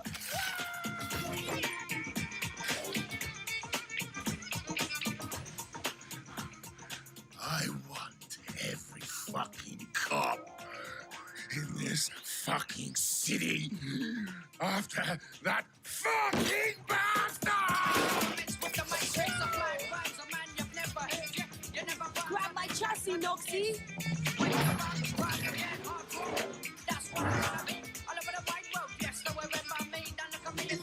Easy, bro.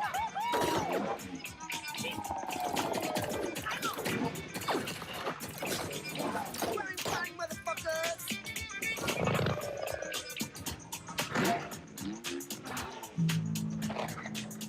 Fuck me. Damn! Nights and day, nights and night. Persecution with a capital P. Racism with a capital R. Man, I've seen your scar. I've seen your scar. You expect me to sympathize? Hell no. You don't know the price of a player. Do it! Breaking it, shaking it, making it, and never breaking it, man. Lyrical, lyrical.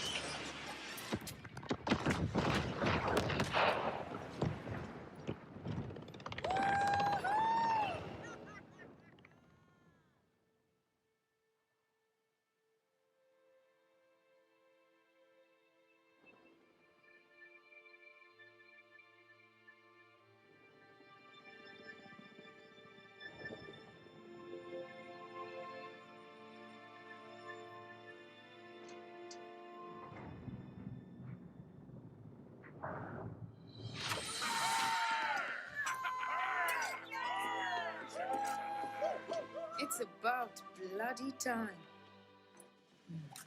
Let's see what we've got.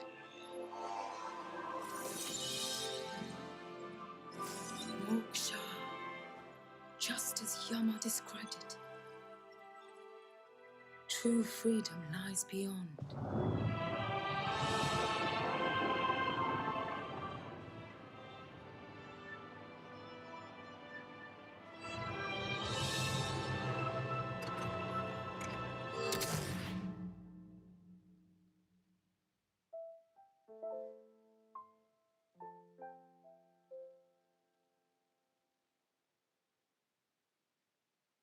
The Beyond Good and Evil 2 development team is ready for another check-in. This time, highlighting their progress on player movement and showing new gameplay of both on-foot and spaceship piloting action. The player is a pirate, so we have two kinds of very important gameplay, the ship itself and the character itself when he's moving on his feet, and the fact that he can use his staff, a bit like the first BG. Yeah? So we are working on all the mechanics of the staff. We are working on all the mechanic, locomotion, how the character is moving. We have the jetpack. It's a good way to move in 3D. Actually, you can also board the ship. So you are inside any mothership trying to fight your way through the different rooms. And you have your jetpack, so you can jump and escape and maybe come back to PH after this. It's up to you, actually. Another nice thing with pirates is that they are very mysterious in Beyond Good and Evil 1. They are inside caves. They are not like, you were not able to see them in the world. So that was very mysterious, and it is part of things we will explain or discover is what happened to the pirates. Being evasive is one of the things pirates do best, but the team knows that when you're playing with friends, you won't want to lose track of them so easily. In Beyond Good and Evil 2, we have huge spaces, so we have a big speed, and it's really hard in multiplayer to follow each other at those speed. So you really quickly you will lose your friends, and that's why you have the Armada, because in the Armada you can lock behind your friend. The design of the game is pretty advanced now. We know where we are going, so we are in this phase of prototyping a lot of things today. So it's cool because sometimes we see some very fun stuff coming. So. To stay up to date on Beyond Good and Evil 2 and talk with the development team about what you'd like to see in the game, go to bgegame.com to sign up for the Space Monkey. Beyond Good and Evil 2 is massive, and traversing its open star system is completely seamless whether you're on foot, in vehicles, or in space. You play as a customizable space pirate captain who carries a sword, a gun, and a jetpack as basic equipment. Your character and weapons can also be enhanced with augments, which grant special abilities and let you experiment with different effects in combat. Trapping foes in a time-slowing bubble, for example, or freezing them in place with chained electricity. Enemies can also use augments, like these scientists who can heal their soldier buddies with augmented bullets, so you'll want to get a close look at who's carrying what and plan your strategy accordingly. In order to see what your enemies have equipped, you'll need your spyglass, which displays the stats, skills, and augments of other characters, as well as revealing more details about locations and points of interest, even from space. It's a key part of recruiting, too. Take a close look at an NPC with your spyglass, and you'll see if they have any skills worth adding to your space pirate crew. Of course, your crew isn't the only company you can bring along. Beyond Good and Evil 2 is an online game, and while you can play solo, co-op buddies can jump in or out at any time. You won't be tethered together either, and if you want to wander off and explore while another player does their own thing, you're free to do so. Welcome to Ganesha City, a dense, vertically built metropolis where the rich live at the top and the poor huddle in shanty towns built into the sides of the city's foundations. It's sprawling and richly detailed, and it's just one small corner of a moon called Soma, itself just a small piece of Beyond Good and Evil 2's gigantic open world. It's also built for aerial exploration, so in addition to your jetpack, you'll have access to a wide selection of flying vehicles. Any vehicle you see can be commandeered and driven, and they can all tune in to Radio Cheetah, a station by Space Pirates for Space Pirates. You'll also be able to fully customize your own rides, swapping out modules, wings, engines, equipment, and cosmetic options to tailor your machines to look good and hold their own in a fight. You'll need special equipment or skills to take on larger vessels, but your fighter ships are agile, able to execute barrel rolls, lock onto targets with homing missiles, and dogfight with police if you inadvertently break some city law like flying too close to a major tourist attraction or robbing a bank. And like your weapons, ships can be equipped with augments, enabling you to do things like firing healing missiles at your co-op partners. Your ships are also capable of hitting extreme speeds, covering thousands of kilometers in a matter of seconds. This is essential for getting around planets in a hurry, as well as for flying out into orbit to rendezvous with your mothership, a huge vessel that serves as your home base. Even out here in orbit, you can seamlessly transition from piloting a ship to spacewalking with a nano spacesuit to protect you from the vacuum.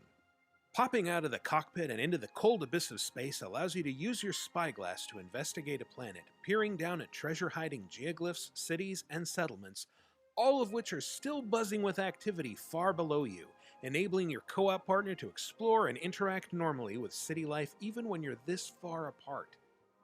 Alternately, you can switch over to the Universe map, a fully 3D rendering of System 3 that can be zoomed in and out to give you an overview of everything from close-ups of a planet's surface to the continuously orbiting layout of the entire system. For more, watch the full Beyond Good and Evil 2 livestream linked in the description below, and to find out more as it develops, be sure to subscribe to this channel and visit us at news.ubisoft.com.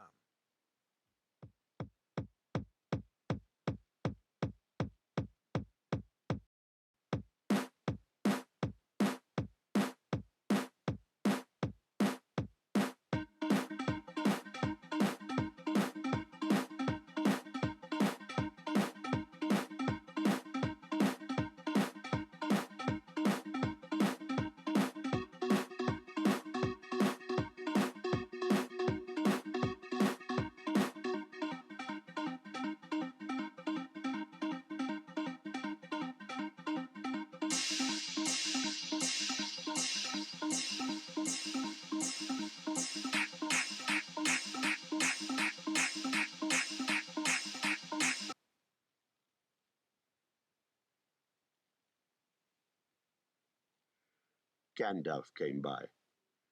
Gandalf. If you had heard.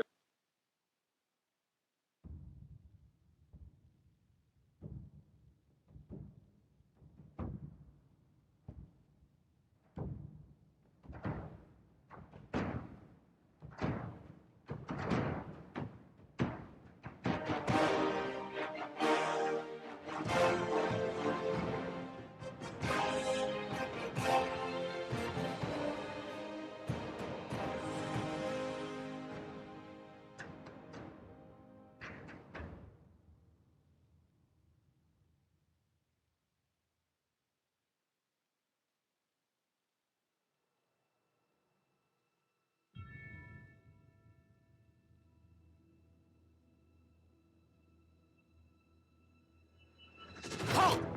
Hands up!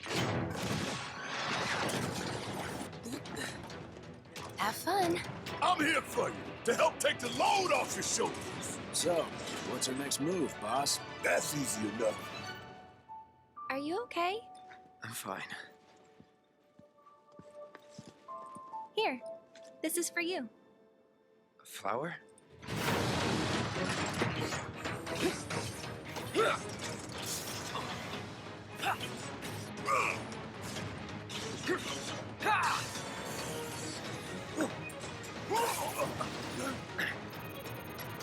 Can you bear to see the planet suffer, Cloud?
was over.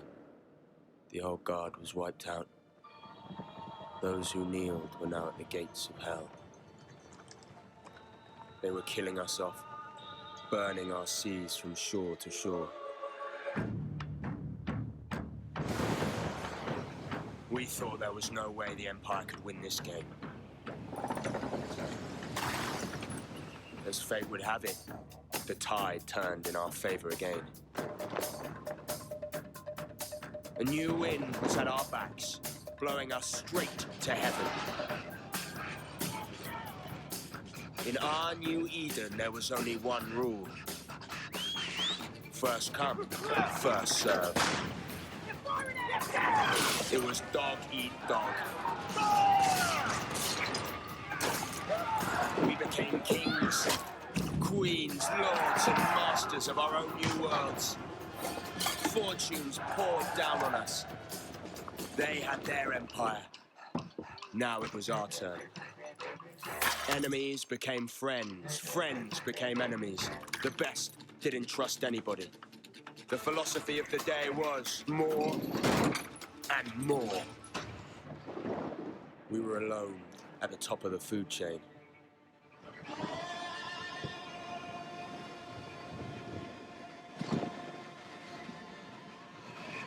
Well, we thought we were.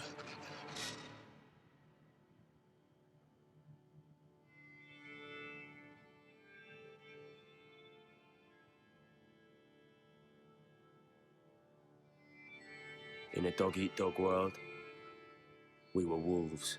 And wolves hunt in packs.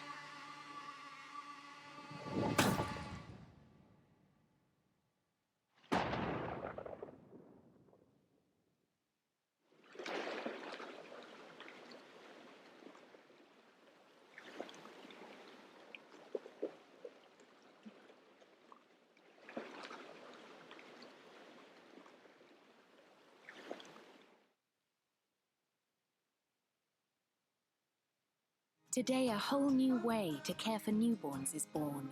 New Johnson's Cotton Touch, made with real cotton, protects delicate skin from day one. A new soft, a new touch, a new gentle. New Johnson's Cotton Touch. Choose gentle.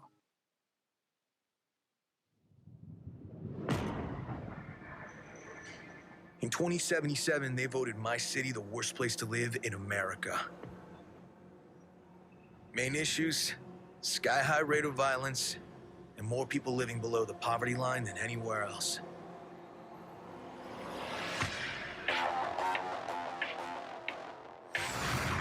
Can't deny it, it's all true. But everybody still wants to live here. This city's always got a promise for you. Might be a lie, an illusion, but it's there, just around the corner. And it keeps you going.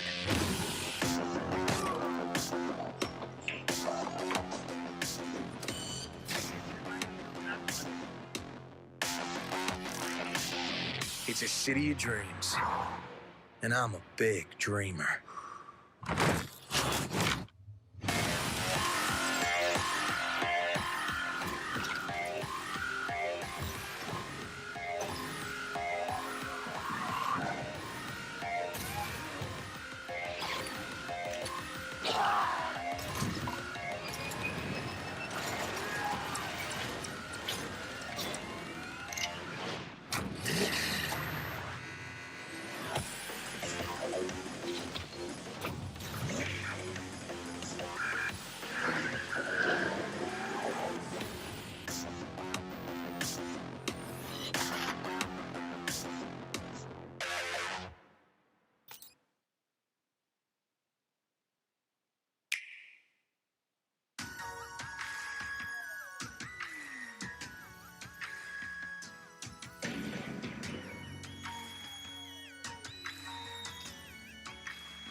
A fair wind, just like the Fifth's banner.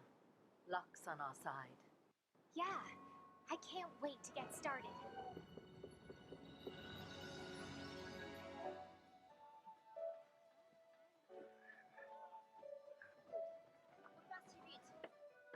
Nice work. The base is coming along well.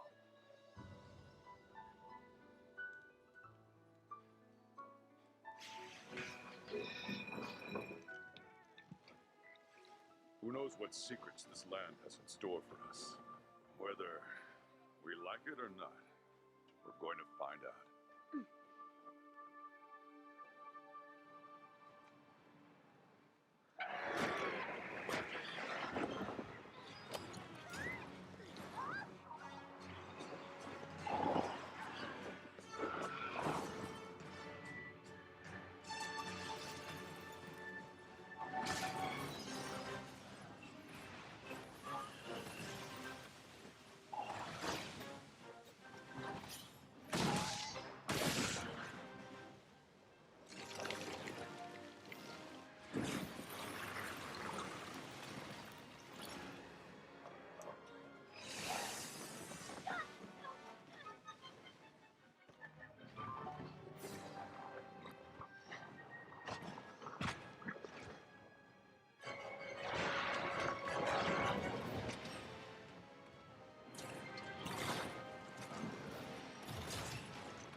The Legion is sudden migration. And song. These notes we found. It's happening right now. You've seen how these monsters fight each other. They're out there fighting tooth and nail. Can't leave yet. Not when there's work to be done. Then let's fight as part of this ecosystem, as hunters of the new world! Found you.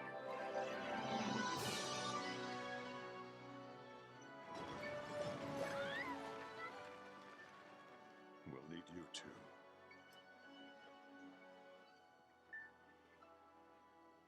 "40 years ago, their expedition failed, so they left it to the next generation, hoping we'll succeed. And now we're here because someone believed in us. So you know what? We won't fail."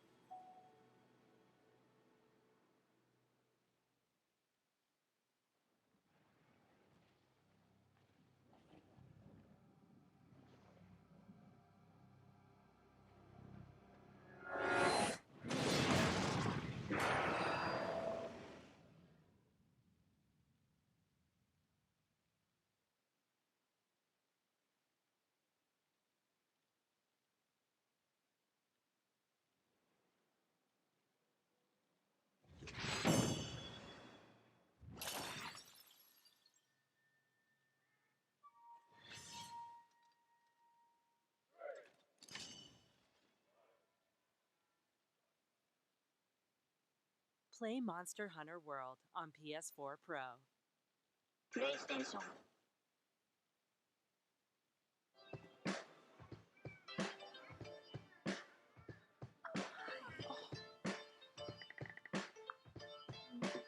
Oh, baby, you got what I need.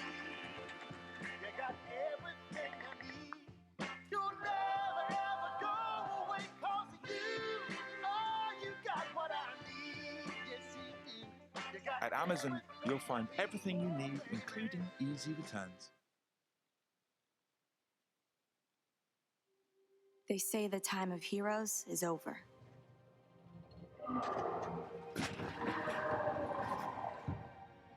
That if you're different, you're dangerous.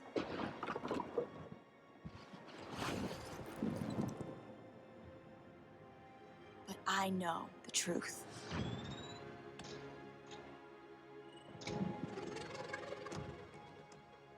The world will always need heroes. We just need to reassemble.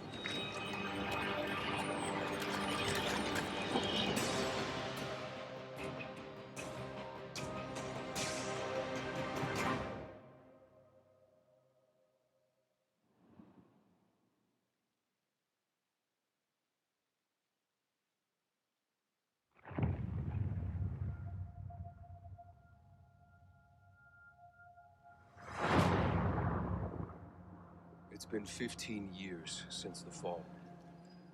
The city is a corpse, and we are the worms. We burrow in it, fighting for every useful piece of land to preserve ourselves from the terrors of the night and the horrors of the day. I know not who can hear my voice. I shall therefore speak a word unto here. Anyone who dares to steal food will be hanged, and their bodies will be exposed. Every day we rise from dust to choose between bad and worse.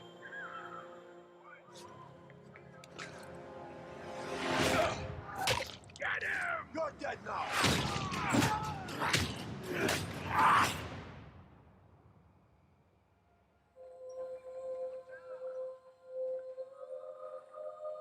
And these choices we take to survive will create the world to come.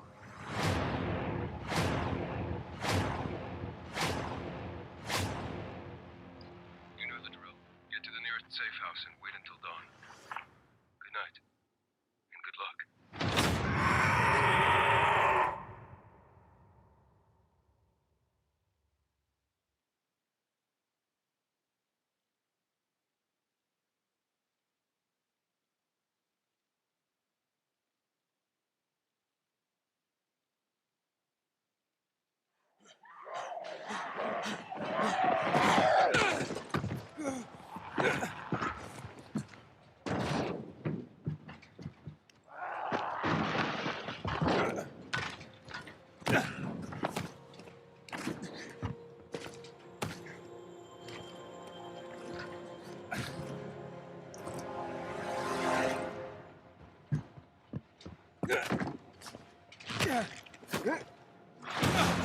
Dying Light 2 features a functioning ecosystem that reacts on multiple levels to the things you do and the choices you make. In the example we're about to show you, our protagonist undertakes a mission for the Peacekeepers, one of the many factions active in the city.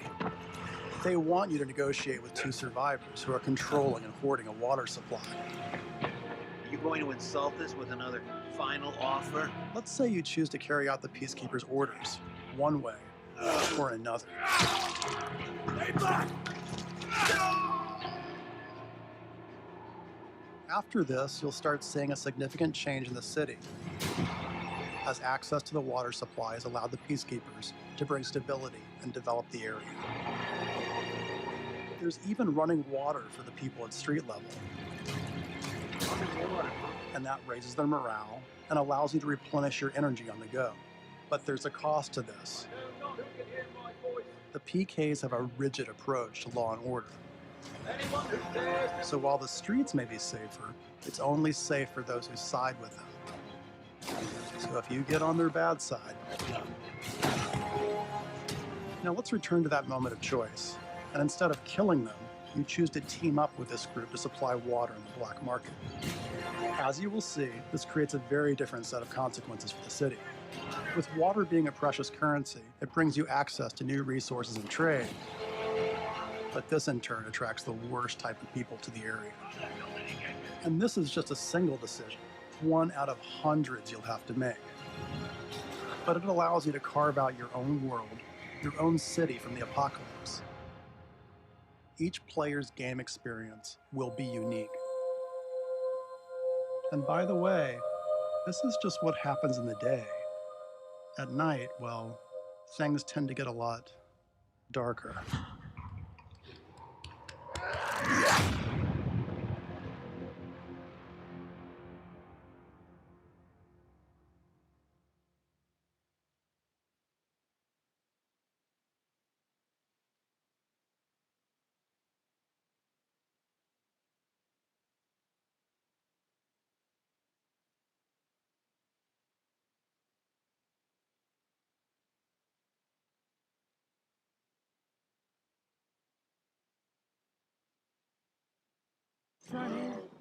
Tame that bear with a loan from the guys at Sunny. Yeah, that's life support. Sunny.co.uk.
You may think I have the body of a weak and feeble woman, but I have the heart.